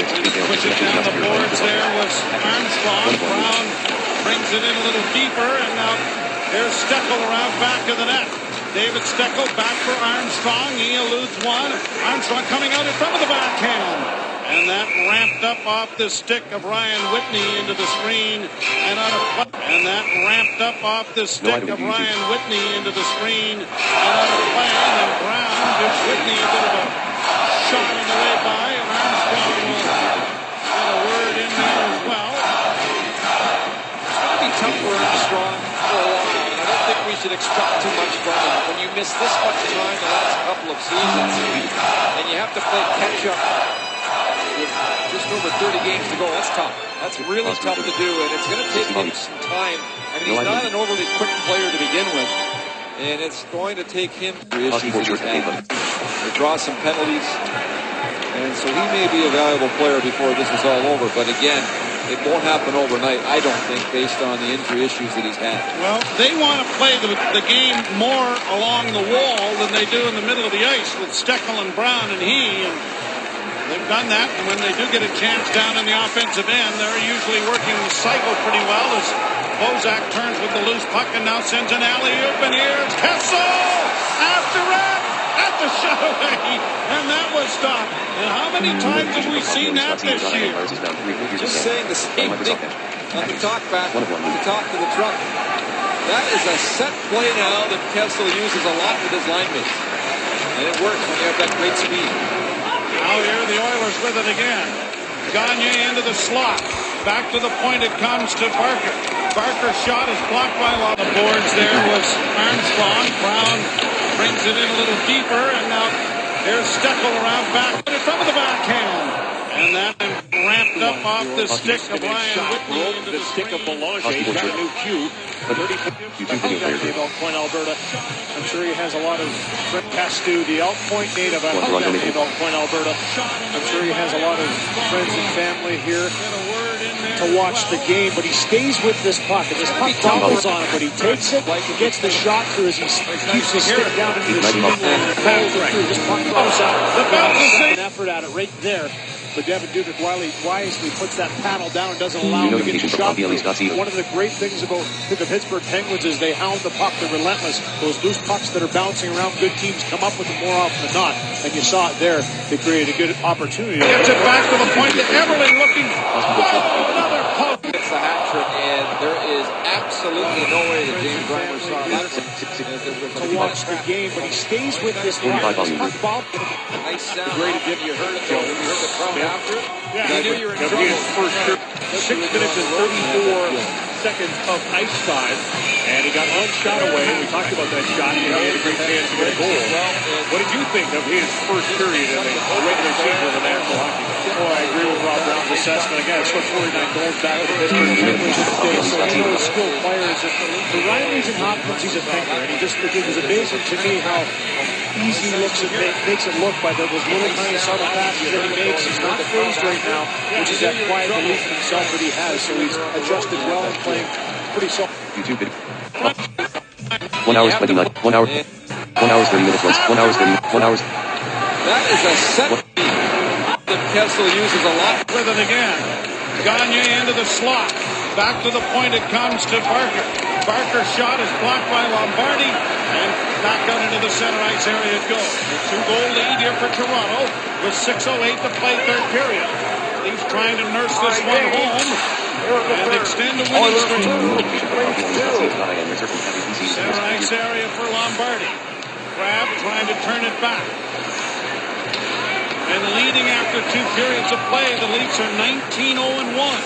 The only blemish was that collapse in the third period in Pittsburgh in the game that Ron Wilson felt may have been the team's best. We haven't seen Nugent Hopkins here for a while on the ice. Season along the boards. And Grabowski slashes it ahead for Lombardi. Lombardi gets to center. Here's Grabowski in. Little fake and then tried to draw around the defense. He still has it. Moving in front. And he banned on the shot and it went harmlessly wide of the net.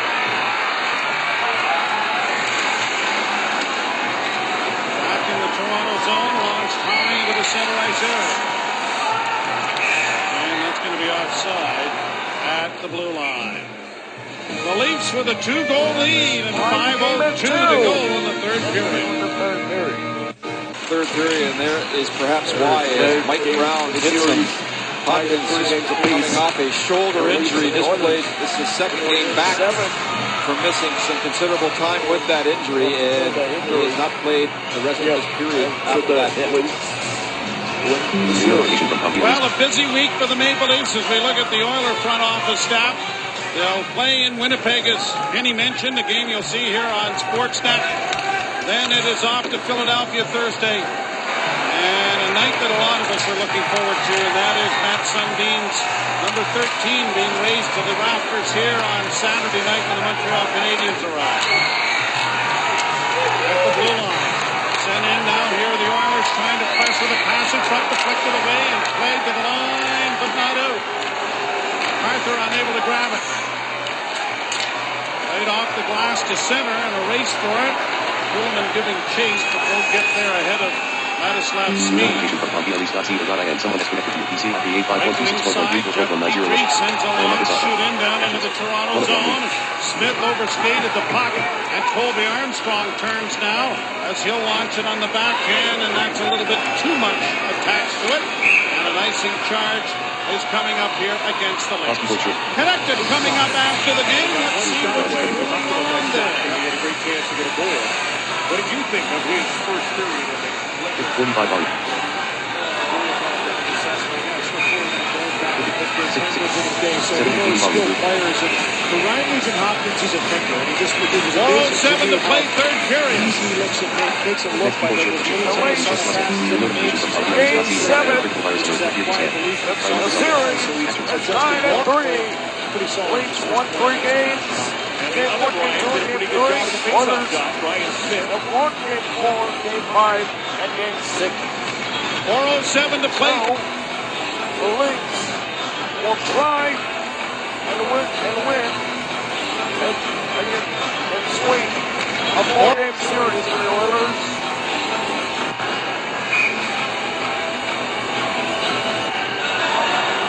The fans will look for overtime for the 6th time and for the 5th time in the playoffs.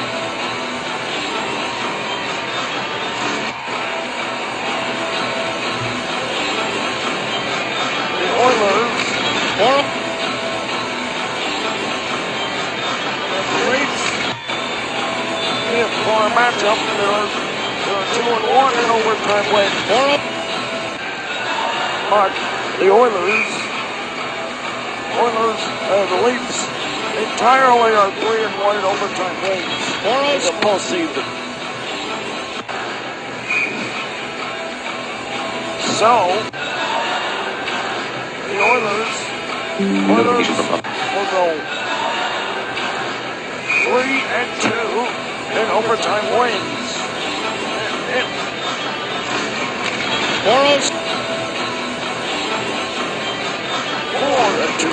4:07 to play third period. Leafs trying to go 5-1 in their last 6. Here's Brown over the line, and Armstrong went hard to the net but didn't make any contact. Without a stick now as the defenseman caught. Back of the goal goes Brown and pinching in his Lyles. Lyles back into the corner, intercepted by the Oilers and played to center ice. Eddie Branson rattles it right back down into Edmonton territory. Shaw Sean Horcov. Coming to center, the captain gets it in on the right wing side for Jones. A shot, and that's deflected by the stick of Reimer. Gets it in on the right wing side for Jones. A shot, and that's coming to center. The captain gets it in on the right wing side for Jones. A shot, and that's deflected by the stick of Reimer. The game winner! Into the screen and out of play. Now the stick of Reimer.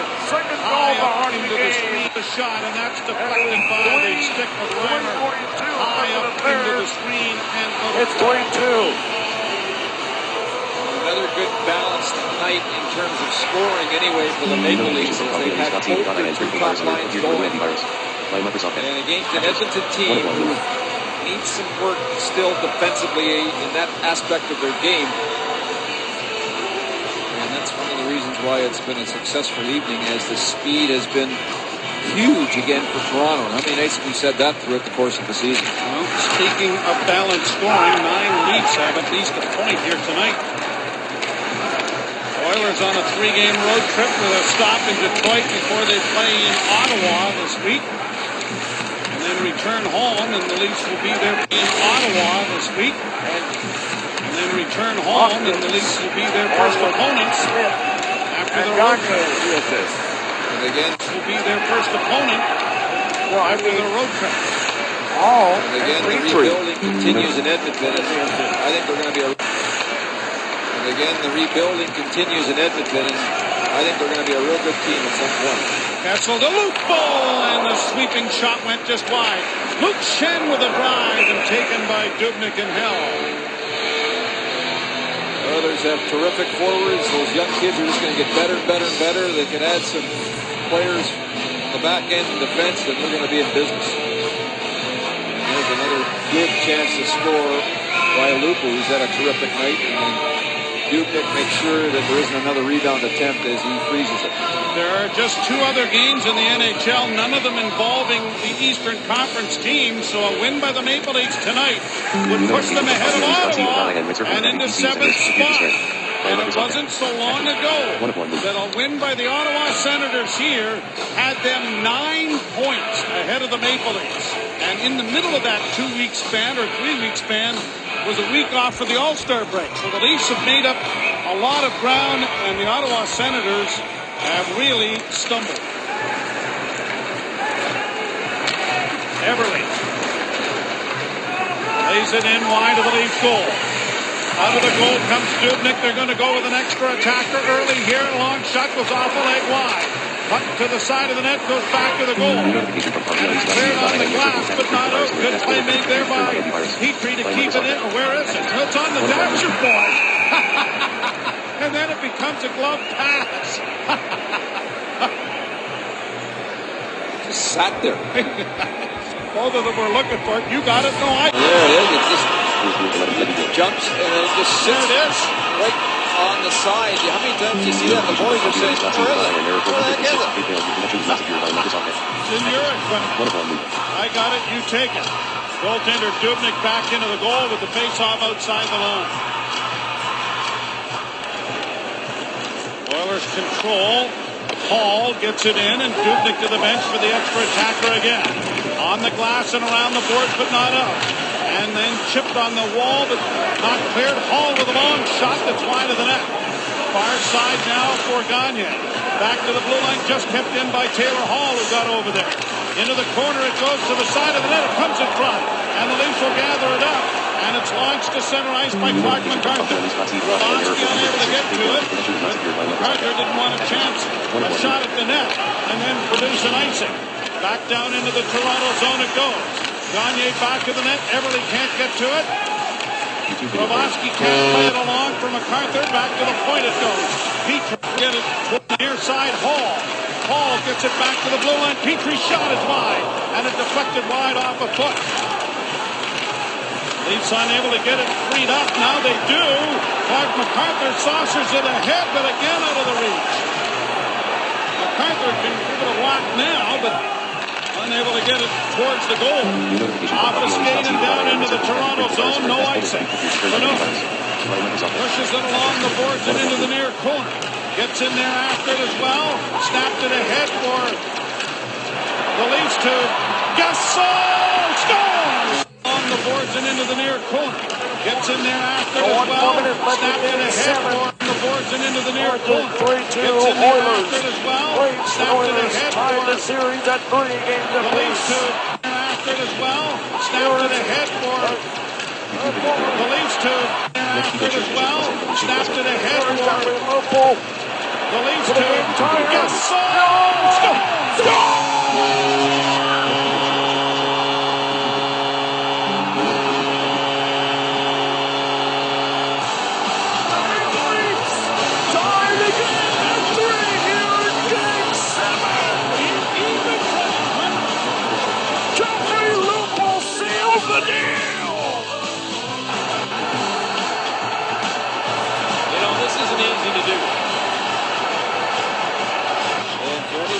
Played hockey, scoring from center ice off, even when you have time, can be a little tricky. No, I don't do that. And how about Phil Kessel here? He just slows it with traffic right to the middle of the net. And that sums up the kind of season he is having. And Brian Burke will head down to the dressing room a tad bit earlier after Kessel ice. Next. New tab. YouTube, Microsoft 360, button. YouTube. Alt tab item 1 start menu, 1 YouTube. Guide button. Document, guide button. YouTube premium, left click, search, no, home tab item 1 of 6. Goal scored in large hockey arena with. This is this with it On the road. That's hard to do on the franchise. Overtime. pass up on the right wing side for Jones. 20 seconds left to go. And the Leafs Smith.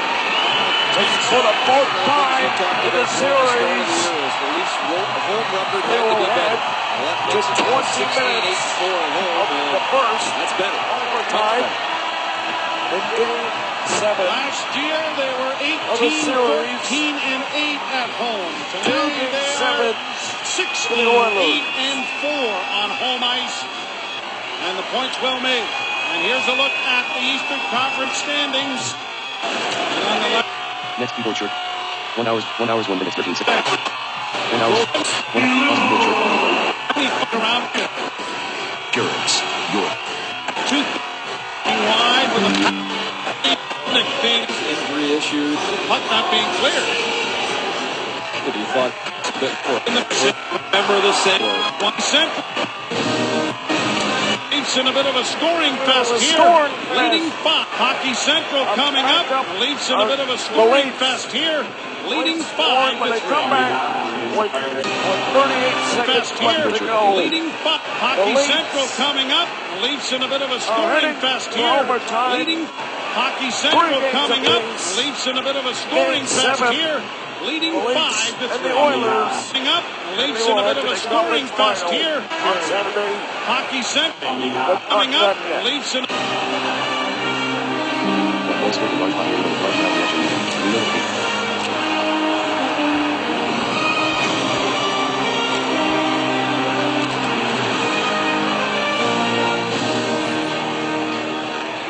Welcome back to the Air Canada Centre, where the Maple Leafs have a 5-3 lead in our second period summary brought to you by Intact Insurance. You're back.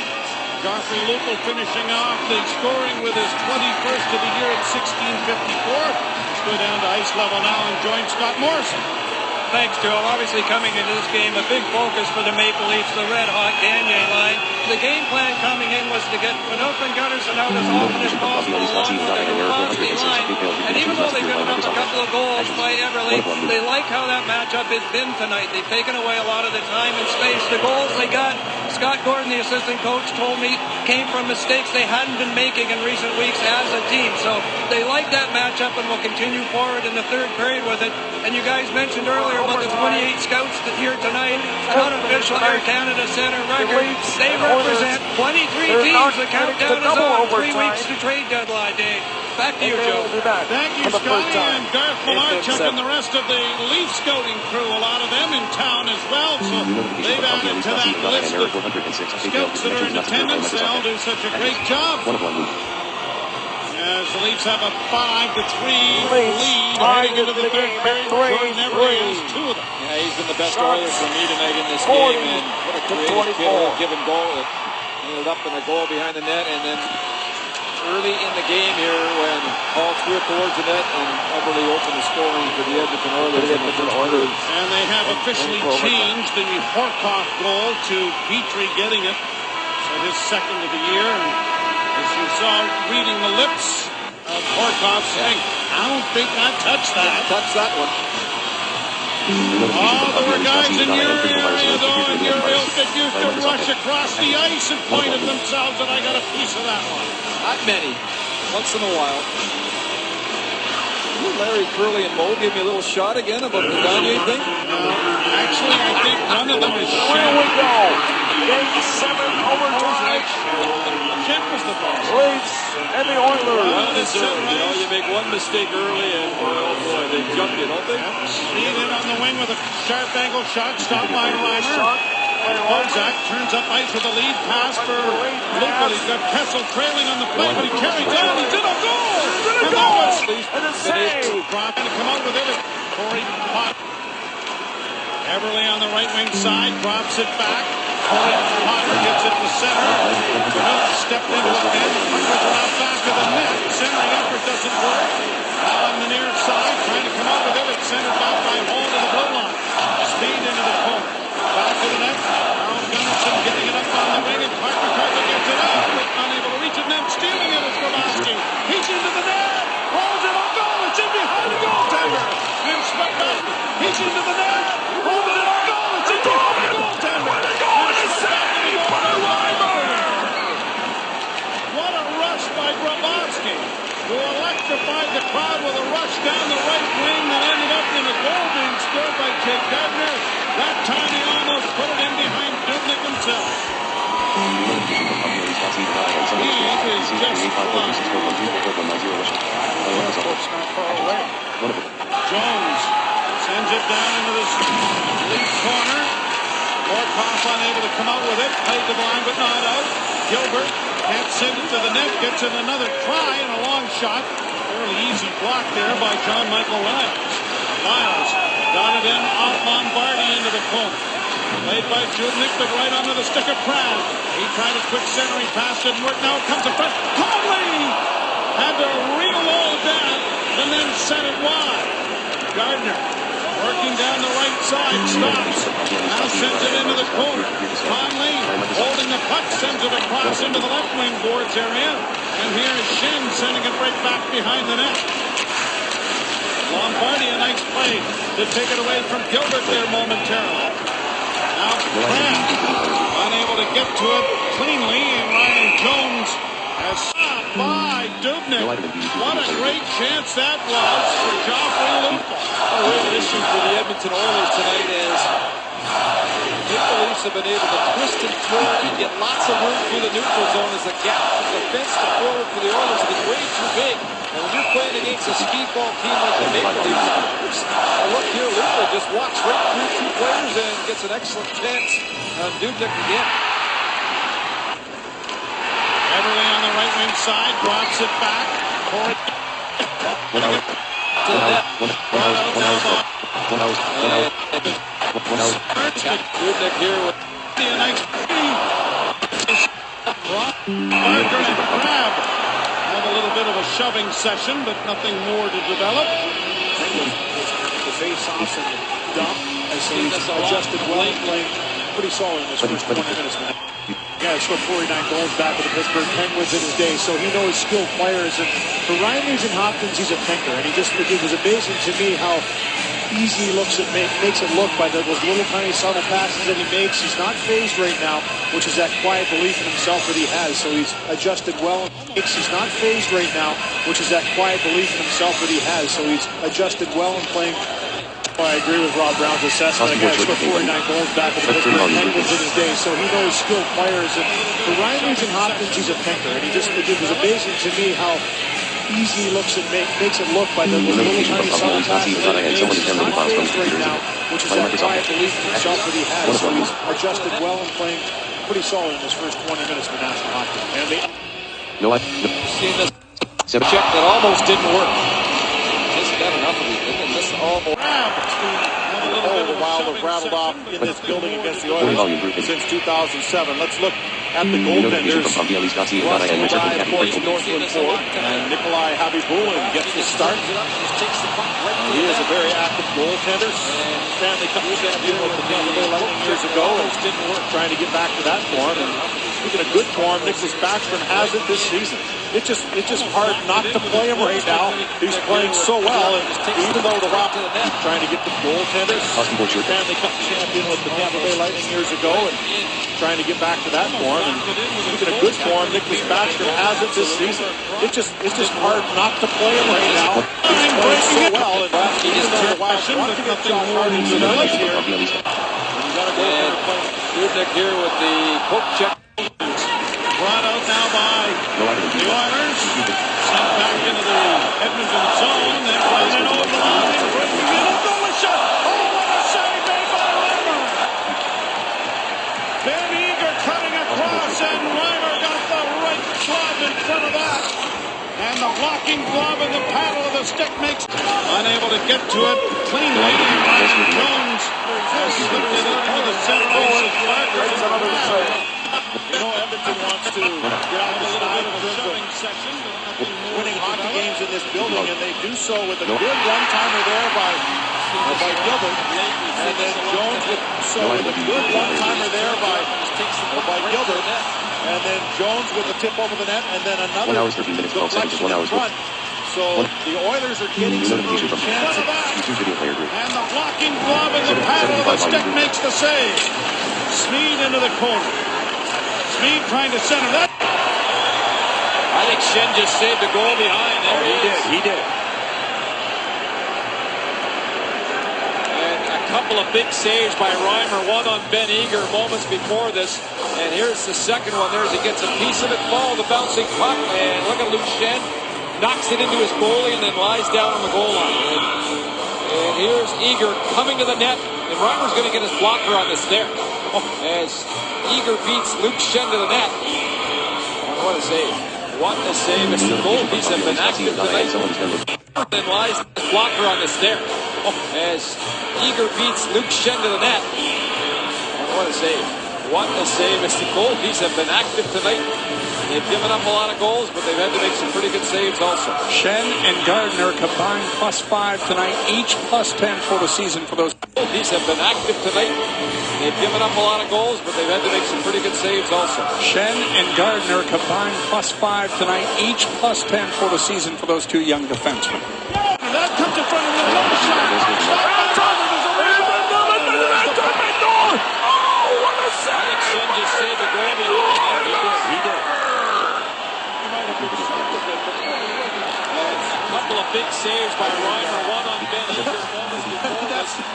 And then Backstrom's not exactly 4 feet on top of his crease. He's basically standing in his on the edge of the crease, and Smith just steamrolls him. And as I said, Ryan Smith's notorious for doing that. He's a guy who plays very, very solidly in front of goaltenders usually. And he has the lone goal for the Oilers by doing just that. But normally you don't want to steamroll a goal. The guy who plays very, very, as I said, Ryan Smith's notorious for doing that. He's a guy who plays very, very solidly in front of goaltenders usually. And Pass was out into the center ice area. Down over the line.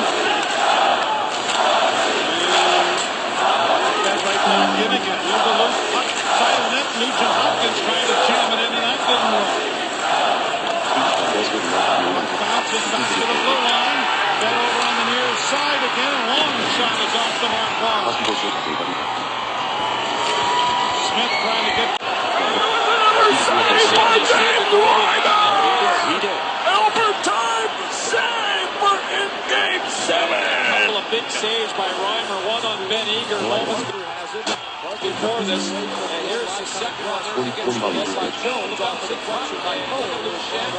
Knocks it in out of play. And here's Eager coming to the net. No idea who that goal scored in Mark. Larry from Edina has our trailer text question for tonight. He wants to know which one of those first rounders for the Oilers is going to be the best down the road. You've got Everly, you've got Hall, and each plus 10 for the season. Larry from Edina has our trailer text question for tonight. He wants to know which one of those first rounders for the Oilers is going to be the best down the road. And you've got Everly, and you've got Hall. Puck bounces back to the blue line. Fed over on the near side. Against Detroit and Chicago. They've been playing very, very well, and they're now healthy. With the best leap chance so far. Very well, and they're now healthy. This overtime period. Toyota. Now's the best time to get behind the wheel of a Toyota and drive home a deal. And Stecco with the best leap chance so far early here in this hockey game. Another broken play and a giveaway. A little miscue there. 120 minutes. This was a loose puck side of the net. Nugent Hopkins trying to jam it in, and that didn't work. Puck bounces back to the blue line. Fed over on the near side again. A long shot is off the mark bar. Smith trying to get to it and can't. Oilers keep it in with Ryan Whitney. Whitney on the left wing, half court, trying to find him in. Plays it back to the net for Smith. That got by him. Kept it at the point by Potter. And then cut off by Cody Franson. And freed up by Lupul, and Lyles launches a big backhand to center that Kessel couldn't find a way to come up with. Back at center ice for Gagne. And a turnover there. Send into the corner again. Phaneuf unable to get to it. Everly dancing around, and Phaneuf working on him. Hall carries into the corner, chased by Carl Gunnarsson. Back to the point it goes. Parker unable to get it in front, and now here's Everly with a pass in front, and rolling off his stick was Gilbert, who had a great scoring chance as a centering pass there, and down is Reimer to knock it away. Phaneuf under siege here, plays it to the line, but not out. Right back in again. Here's a chance in front of the goal, and Phaneuf got there just in the nick of time to knock down Hall. 1 hour 15 minutes. 1 hour 15 minutes. 1 hour 15 minutes. Change is coming for both teams.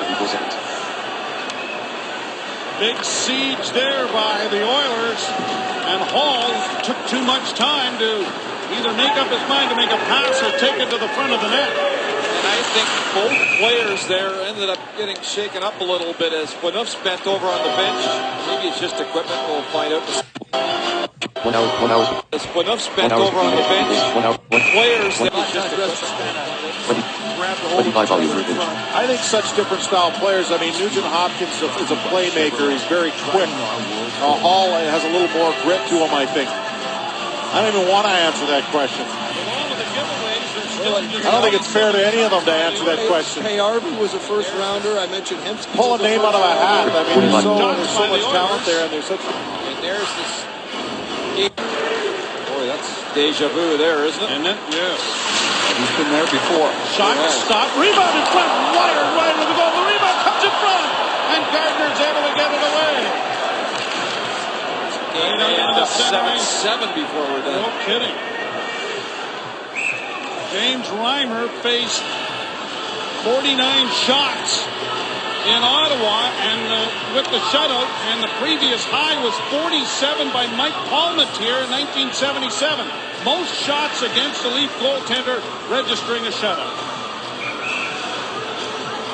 Right of the left of Notification from Reimer. BLE.co.in error 406. Update failed. Your connection is not secure by Microsoft Edge. Actions. 1 of 1 movement. And it is controlled by Toronto and played into the left wing corner. Chipped ahead for Conley, and he gets it out into the center ice area courtesy Matthew Lombardi. Grab into the forecheck. Conley as well. Played to the line and out. Lyles sends it high into the zone. Gobbled up there and brought on by the Oilers, but unable to make a play with it was Ben Eager. Cody Franson. A bank pass is deflected by Armstrong down into the Oiler end. Steckel got a piece of his man.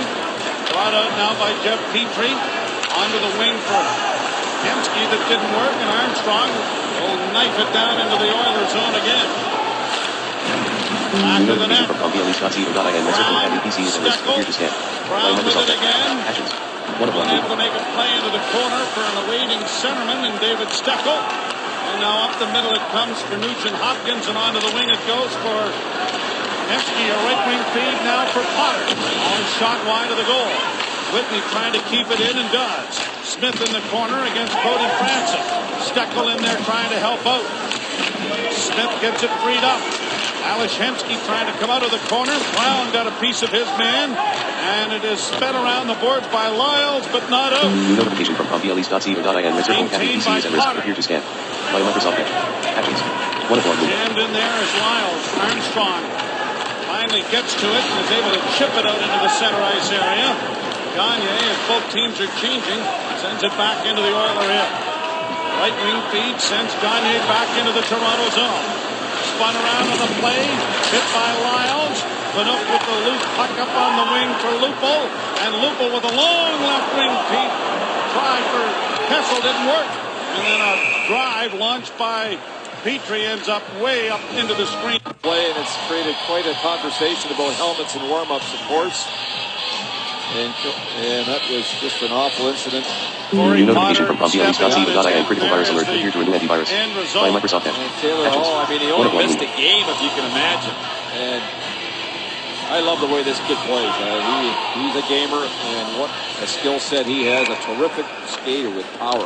It was so reminiscent of the Boreas Salming incident, although the game was being played at the time when Salming got stepped on in the goal crease by Gerard Gallant, and yet he left immediately. He got off the ice, and you didn't know at times why he had gone or what the injury, how severe it was. It was over 200 stitches for Boreas Salming. And that photograph is a famous one. The act launched by Petrie ends up way up into the screen and out of play. That's the end result. He only missed a game, if you can imagine. I love the way this kid plays. He's a gamer. The skill set he has, a terrific skater with power. It was so reminiscent. End result. Taylor Hall, I mean, he only missed a game, if you can imagine. Notification from PomPLEs.co.in. Someone is connected to your I love PC. the way this kid plays. He's a gamer. What a skill. He had Lindy Ruff got run over in practice. And here's Bozak with a chance in front. Dallas. Sputnik, and it just went wrong. open grips, they say he's going to be okay. He gets completely run all the way as well. Huge touch of that head. Brought in over the line by Lupo, but down into the Edmonton zone. I can't believe Doug McLean never got run over. He couldn't even skate for crying out loud. There you go, adds fuel to the fire. Hall with a drive, and it's whistled over top of the goal. I couldn't resist. Just get the last word, in the third period. Just when we thought you guys were getting along. And an offside at the blue line. Notification from PomPLEs.co.in. Error 406. Update failed. Your connection is not secure by Microsoft So Edge. the face-off outside the line. Molson Canadian Leafs Hockey on Sportsnet. Brought to you by Molson Canadian, made from Canada.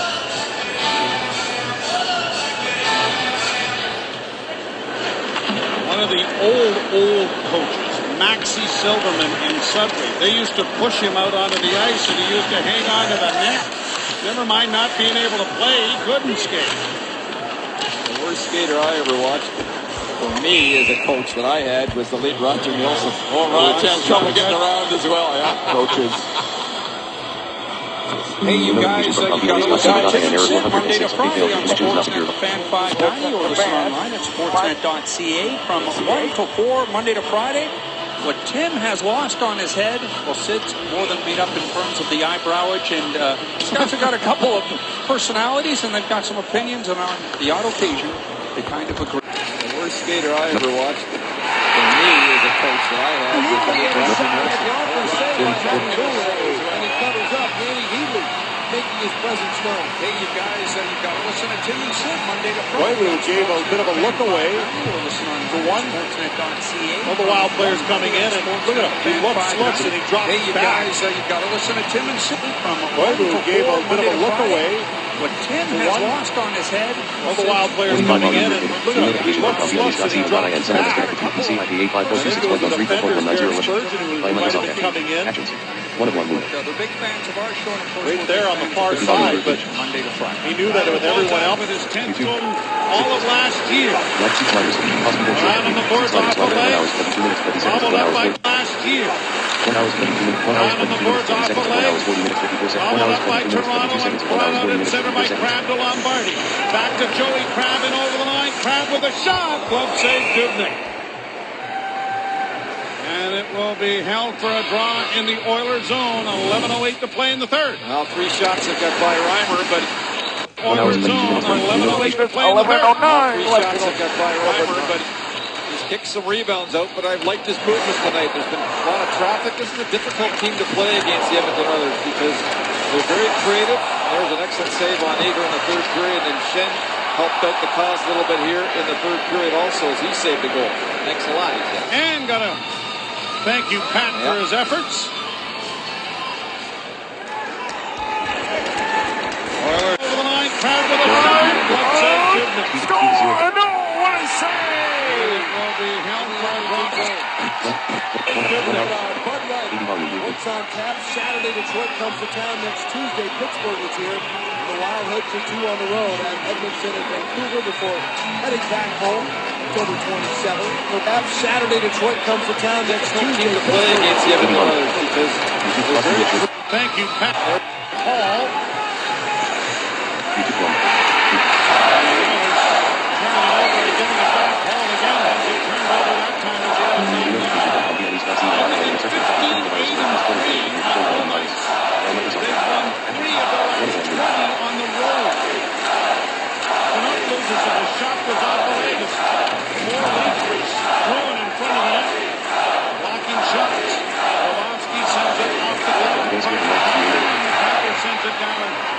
Into the Edmonton 10 to get a change going.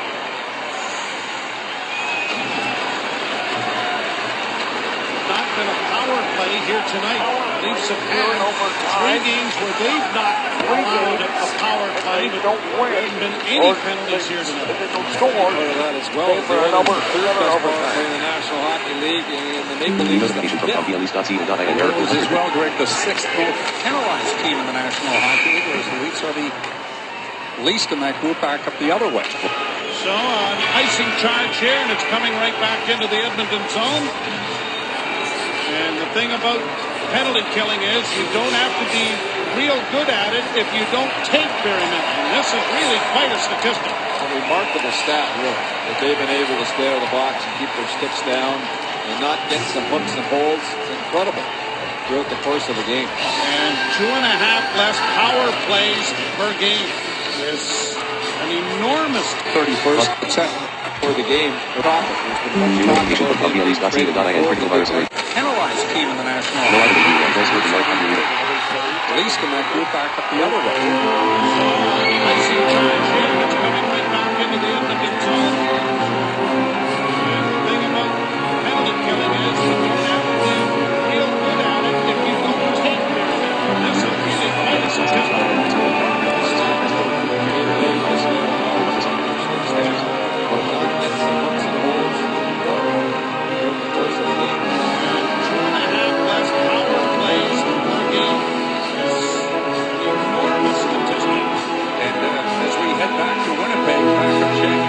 December 31st, 6 penalties that night. The Jets scored on 3 of them, so it's been quite a turnabout as the Leafs get set to go back to Winnipeg. The game on Sportsnet tomorrow night. Sam Ronnie. This kid's a real good hockey. 6 slider. 1 hour 25 minutes 29 seconds of 1 hour. Played up on the wing, Bozak, a lead pass, Kessel had to slow up in order to get it, and then shot it just wide. He had to hold the blue line until the puck got there. If it had gotten to him quicker, he was in alone. I think the only way the Oilers make that trade is, Doug McLean mentioned, if they get a real strong, good young defenseman. The only way they can do it. Back Back at the point is Gardner. Dished off for Conley. Conley sending it down into the corner now for Lupel. Lupel and Kessel back to the net. It's put on the front of the goal and shot by Conley just wide. Leafs in the midst of a change. And an exhausted Phil Kessel's heading to the bench. And the Oilers will launch it down into the Toronto zone. It will be interesting to see if Brian Burke does anything. The way this team is playing and the chemistry that they have developed, you may get the feeling as you go along that less is going to be done rather than something large. And it will be interesting to see what happens. Lombardi back to the point. Cody Franson sends it to the net off the post. And then it struck Dubnyk in the seat of the pants and went wide. Crab got a piece of that.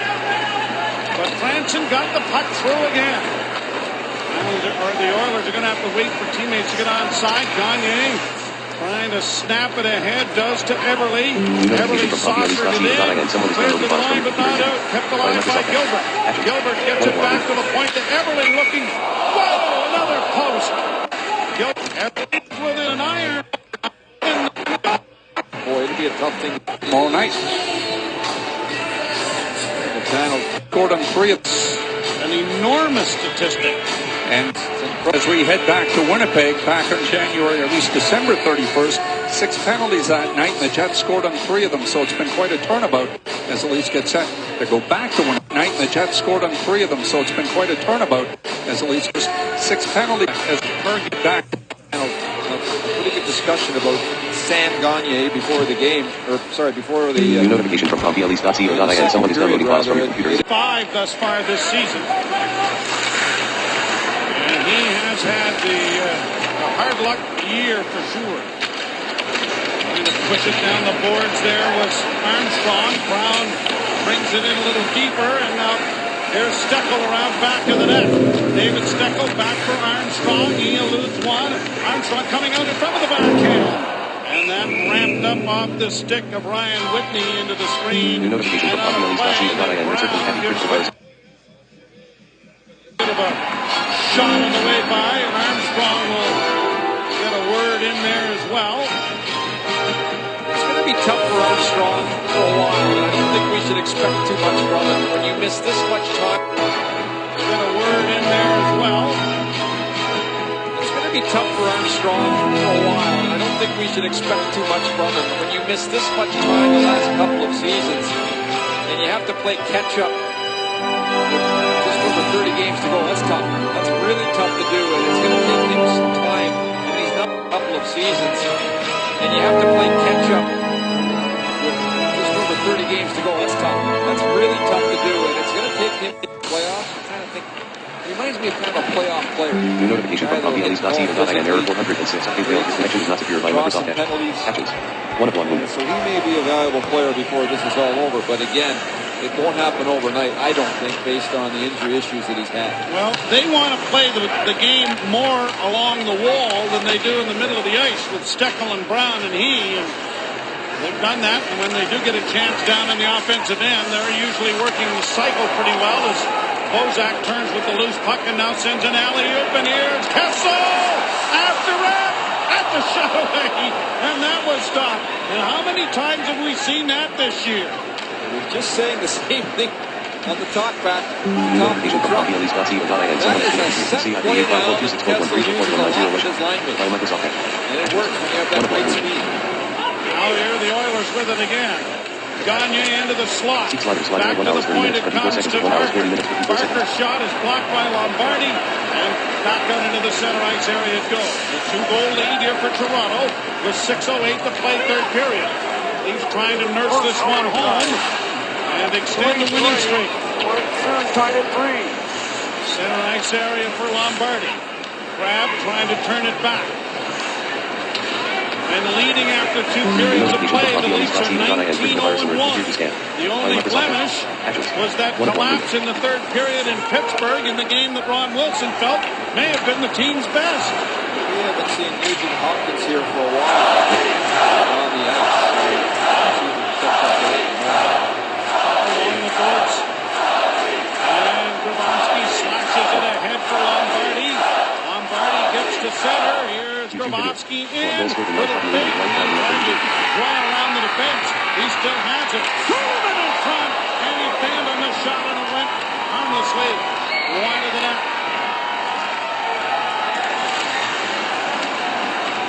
Back in the Toronto zone. Launched high into the center ice area. And that's going to be offside. Notification from BLE's.co.in and someone is going to the Leafs with a 2-goal lead. Their shoulder, perhaps why, as Mike Brown hits him. Hopkins just coming off his shoulder injury, just played, this is his second game back from missing some considerable time with that injury, and he has not played the rest of this period after that hit. Well, a busy week for the Maple Leafs as we look at the Oilers front office staff. They'll play in Winnipeg as Kenny mentioned. As we look at the Oilers front office staff. They'll play in Winnipeg. Busy week for the Maple Leafs as we look at the Oilers front office staff. They'll play in a busy week for the Maple Leafs as we look at the Oilers front office staff. They'll play in Winnipeg as Kenny mentioned. The game you'll see here on Sportsnet alludes one. Armstrong coming out in front of the backhand. And that ramped up off the stick of Ryan Whitney into the... Wow, that was a gift. Wow. Balmer would have been very happy to get that puck off the ground. He's right number one goal in the National Hockey League. That would have been Balmer's first goal, not first point. But when you have a good forecheck, this is exactly what you do. You create turnovers. Horcov just tosses a goal per one. Goal in the National Hockey League. Would have been Balmer's first goal, not first point. 1 hour, 30 minutes, 38 seconds. When you have a good forecheck, this is exactly what you do. You create 1 hour, 32 turnovers. minutes, 18 seconds. 1 hour, 40 minutes, 54 seconds. Tosses. And a night that a lot of us are looking forward to, and that is Matt Sundin's number 13 being raised to the rafters here on Saturday night when the Montreal Canadiens arrive. At the blue line. Sent in now here, the Oilers trying to press with a pass in front, deflected away, and played to the line, but not out. MacArthur unable to grab it. Played off the glass to center and a race for it. Kuhlman giving chase, but won't get there ahead of Ladislav Smee. Right wing side, Jeff Petrie sends a long shoot in down into the Toronto zone. Smith overskated the puck, and Colby Armstrong turns now as he'll launch it on the backhand, and that's a little bit too much attached to it. And an icing charge is coming up here against the Leafs. Connected coming up after the game. Let's see what's going on there. Hatches. 1 of 1 lead.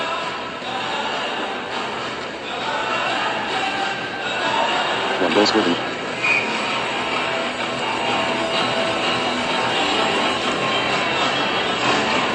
4:07 to play, third period. Leafs trying to go 5-0-1 in the last set. Too much attached to it.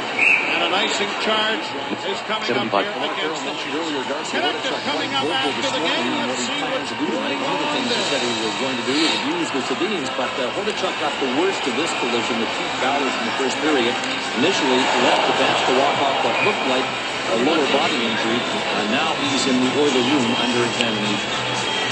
Notification from BLE's.co.in and Rinser. Gordon saved his job and a lot of those other guys, tough guys' jobs in the NHL. Brown and pinching in his Lyles. Lyles back into the corner. Intercepted by the Oilers. And the center ice. Cody Cranston drives it right back down into Edmonton territory. Sean Horcov going to center. The captain gets it in on the right wing side for Jones. A shot, and that's deflected by the stick of Reimer. High up into the screen and out of play. Another good balanced night in terms of scoring anyway for the Maple Leafs as they've had both their two top lines going. And against an Edmonton team who needs some work still defensively in that aspect of their game. No, I played with him. Austin Boyd shirt came up. Reasons why it's been a successful evening as the speed has been huge again for Toronto. I mean, basically said that throughout the course of the season. Well, speaking of balanced scoring, 9 Leafs have at least a point here tonight. Deflected by the stick of Reimer. Another good balanced night in terms of Austin Boyd. scoring. You're absolutely right. You're right with the set play. get it in behind the Oiler defense and go after it. But a subtle little hook has the Oilers right back on the power play. Tied up in there. See guys now flat down when they feel that any stick on their torso, and he got the call. Hooking call to Sedin at 12:56. No item in view, Husky Butcher. YouTube video player group. Got the call. Hooking call to Sedin at 1 hour. 12:56. YouTube video. 1 hours 35 minutes 5 seconds. 1 hours 34 minutes 35 seconds and 1 hours 40. YouTube. Play volume briefing. Speaking of balanced scoring, 9 Leafs have at least a point here tonight. Oilers on a 3-game road trip with a stop in Detroit before they play in Ottawa this week. And then return home, and the Leafs will be their first opponent after their road trip. And again, the rebuilding continues at Edmonton. I think they're going to be a real conference final. Kessel, the loop ball, and the sweeping shot went just wide. Luke Shen with a drive and taken by Dubnyk and Hell. Notification from Company and someone is connected to Oilers the have CIA. terrific forwards. Those young kids are just going to get better and better and better. They can add some players on the back end of the defense, and we're going to be in business. There's another good chance to score by Lupu. He's had a terrific night. Dubnyk makes sure that there isn't another rebound attempt as he Play keyboard freezes it. There are just 2 other games in the NHL, none of them involving the Eastern Conference teams, so a win by the Maple Leafs tonight would push shot went just wide. Luke Shen with a drive and taken by Dubnyk and keeping shot went just wide. 30 volume. Do that against the... So here's the opening face-off. Much said about Nugent Hopkins' inability to win draws. He rips the first one away from Cody Hodgson, and that patented Ballard hip check.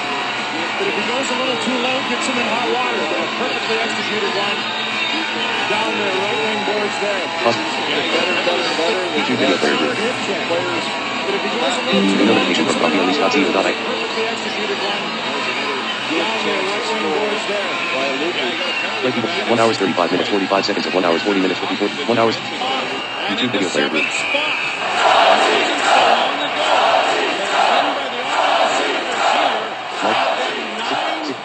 Ahead of the Maple Leafs. And in the middle of that 2-week span, or 3 pounds, No what? 1 hour. here, long shot. After break. So the Leafs here had them 9 points ahead of the Maple Leafs. And in the middle of that 2-week span, or 3-week span, was a week off for the All-Star break. So the Leafs have made up a lot of ground, and the Ottawa Senators have really stumbled. Everly lays it in wide of the Leafs goal. Out of the goal comes Dubnyk. They're going to go with an extra attacker early here. Long shot goes off a leg wide. Puck to the side of the net, goes back to the goal. And it's cleared on the glass, but not out. Good play made there by Petrie to keep it in. Where is it? No, it's on the dasher board. And then it becomes a glove pass. just sat there. Both of them were looking for it. You got it, Lance. Play keyboard short. Play keyboard short. No item in view. 1 goal scored in March. New notification from ComputerLease.ca.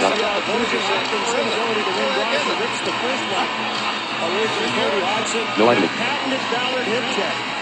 But if he goes a little too low, gets him in hot water. 25 volume. Perfectly executed one down the right wing boards there. 40 volume. Briefing. Ball gets it in and Dubnyk to the bench for the extra attacker again. On the to the bench for the extra attacker again. On the glass and found the board, but not out. And then chipped on the wall, but not cleared. Hall with a long shot that's wide of the Dubnyk. What a great chance that was. The issue for the Edmonton Oilers tonight is the Leafs have been able to twist and turn and get lots of room through the neutral zone as the gap to the fence, the forward for the Oilers get way too big. And he's playing against a speedball team like the Maple Leafs. Look here, Lupo just walks right through the Oilers and gets an excellent... Nope. Play keyboard short. Play keyboard short. On the wall, but not cleared. Hall with a long shot that's wide of the net. Far side now for Gagne. Back to the blue line, just kept in by Taylor Hall, who got over there. Into the corner it goes to the side of the net. It comes in front. And the Leafs will gather it up. And it's launched to center ice by Clark McCarthy. Grabowski unable to get to it. But McCarthy didn't want a chance. A shot at the net. And then produce an icing. Back down into the Toronto zone it goes. Gagne back to the net. Everly can't get to it. Grabowski can't play it along for McCarthy. Back to the point it goes. Petrie. Near side Hall. Hall gets it back to the blue line. Petrie's shot is wide.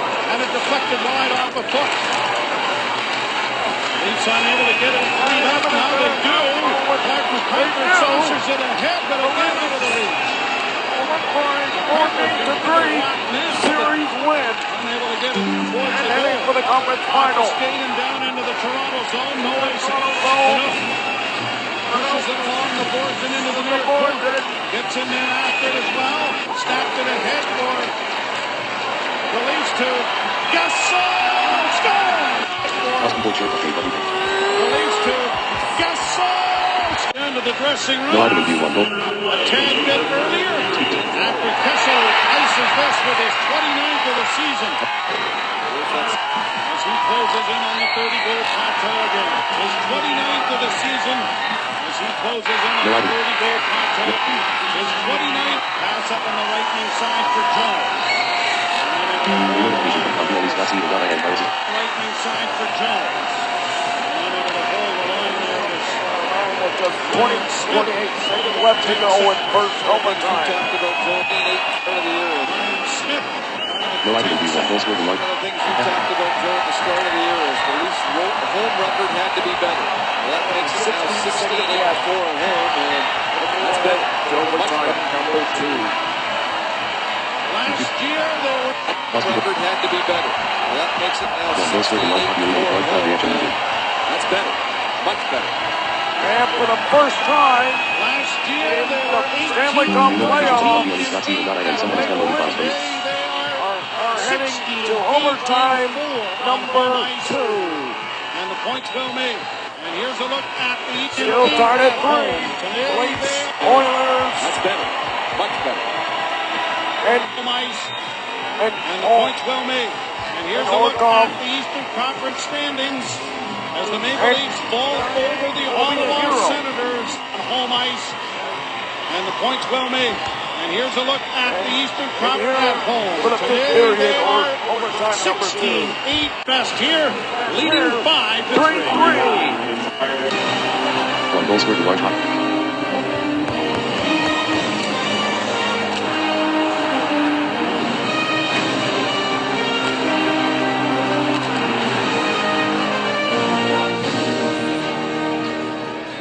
Welcome back to the Air Canada Centre, where the Maple Leafs have a 5-3 lead in our second period. Summary brought to you by Intact Insurance. A 5-3 lead in our second period. Summary brought to you by Intact Insurance. You're back. Joffrey Lupul finishing off the scoring with his 21st of the year at 16:54. Let's go down to ice level now and join Scott Morrison. Thanks, Joe. Obviously coming into this game, a big focus for the Maple Leafs, the red-hot Gagne line. The game plan coming in was to get Phaneuf and Gunnarsson out as often as possible along with the Grabowski line. And even though they've given up a couple of goals by Everly, they like how that matchup has been tonight. They've taken away a lot of the time and space. The goals they got, Scott Gordon, the assistant coach, told me. Thank you, Scotty, and Garth Malarchuk and the rest of the Leaf scouting crew. A lot of them in town as well. So they've added to that list of scouts that are in attendance. They all do such a great job. As the Leafs have a 5-3 lead heading into the third period. Jordan Everly has 2 of them. In the best order. Lead heading into the third period. Jordan Everly has 2 of them. A 5. The best Oiler for me tonight in this game, and what a creative kid. A little give and go that ended up in a goal behind the net, and then early in the game here when Hall threw it towards the net and Everly opened the scoring for the Edmonton Oilers in the first period. And they have officially changed the Horcov goal. A notification from Papiali Stasi and Ghana and virus is found 3 computer scan. As you saw reading the lips of Horcov saying, I don't think I touched that. I touched that one. Some noise. Getting set for period number 2. I mean, overtime period number 2. Not many. Once in a while. It is the break period number 5. 80 give me a little shot again about the Gagne thing. Actually, I think none of them is shot.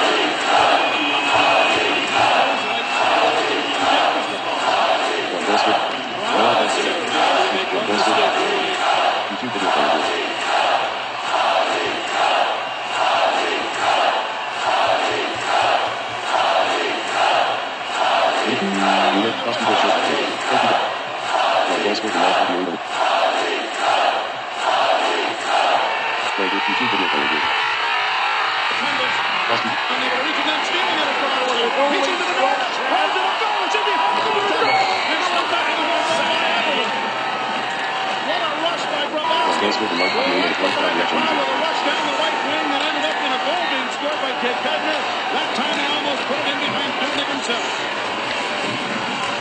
He is just flying these days. Airport's not far away. Jones sends it down into the lead corner. Gets it another try and a long shot. Very easy block there by John Michael Lyles. Lyles got it in off Lombardi into the corner. Played by Dubnik, but right onto the stick of Pratt. He tried a quick centering pass, didn't work. Now it comes to Pratt. Conley had to reload that and then sent it wide. Gardner working down the right side, stops. Now sends it into the corner. Conley holding the puck, sends it across into the left wing boards area. And here's Shen sending it right back behind the net. Lombardi, a nice play to take it away from Gilbert there momentarily. Now Pratt unable to get to it cleanly, and Ryan Jones has slipped it out into the center ice as Barker and Pratt have a little bit of a shoving session, but nothing more to develop. Notification from PLEs.co.ia and Critical We've seen this a lot of late. We've seen this a lot tonight. Zabowski just turns it up and just takes the puck right to the net. And Dubnik here with the poke check that almost didn't work. Just got enough of it. And this almost just went right in. Almost knocked it in with his goal stick when he came back over across. Steckel has the stick knocked out of his hands. Brought out now by the Oilers. Sent back into the Edmonton zone. They brought it on the line. Breaking it up. Another shot. Another shot. Another goal. Ben Eager cutting across, and Reimer got the right glove in front of that. And the blocking glove of the paddle of the stick makes the save. Speed into the corner. Speed trying to center. That comes in front of it. Another shot. Stop by Reimer. There's a rebound. Where's the puck? I think Shin just saved the goal behind there. He did. Play keyboard shortcut. Two young defensemen. Side again. A long shot is off the mark wide. Smith trying to get to it and can't. Oilers keep it in with Ryan Whitney. Whitney on the left wing half boards trying to find him in. Plays it back to the net for Smith. That got by him. Kept it at the point like Potter. And then cut off by Cody Franson. And freed up by Lupul, and Lyles launches a big backhand to center that Kessel couldn't find a way to come up with it. Back at center ice for Gagne. Send into the corner again. Philip unable to get to it. Everybody dancing around. And Philip works on him. Back to the point it goes. Barker unable to get it in front, and now here's Everly with a pass in front, and rolling off his stick was Gilbert, who had a great scoring chance as a centering pass there, and down is Reimer to knock it away. Enough. Under siege here, plays it to the line, but not out. Right back in again. Here's a chance in front of the goal, and Philip got there just in the nick of time to knock down Hall. Change is coming for both teams. Big siege there by the Oilers, and Hall took too much time to get the front of the net. And I think both players there ended up getting picking up a little bit as Phaneuf's bent over on the bench. Maybe it's just a quick score by These feelings brought to you by Chevrolet, driving our world forward.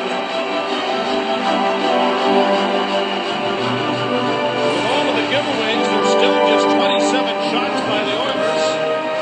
There's this lead there. Hard to tell there. Skate might have come up and hit Phaneuf from the leg. Boy, shots by Deja vu there. Game end of 7-7 before it's 2 minutes and 18 seconds in overtime. James Reimer and by Toronto and played into the left wing corner. Chip and leading the boards. Drawn around the defense. Leafs with a... Kenny mentioned the game is trying to press with a pass in front, deflected away, and played to the line, but not out. Arthur unable to grab it.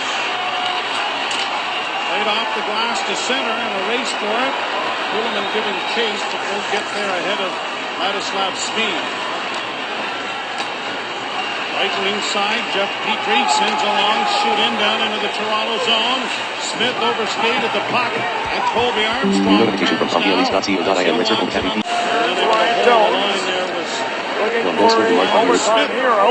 10 seconds. One of the things you talked Here about is before the Jordan start of the Eberle year is the with Leafs' Sean home Horcov. record had to be Horcov better. to the win. He shoots. He scores. Sean Horcov, the overtime hero. Game winner. Series winner. Game 7 is over. The Leafs and the Oilers are off the match. And they're heading to the conference final against the Chicago Blackhawks. 16. There's a look, 18-8 at home. Today they are 16-8-4. Last year they were 18-14-8 at home. 16-8-4 And a watch party. Points well made.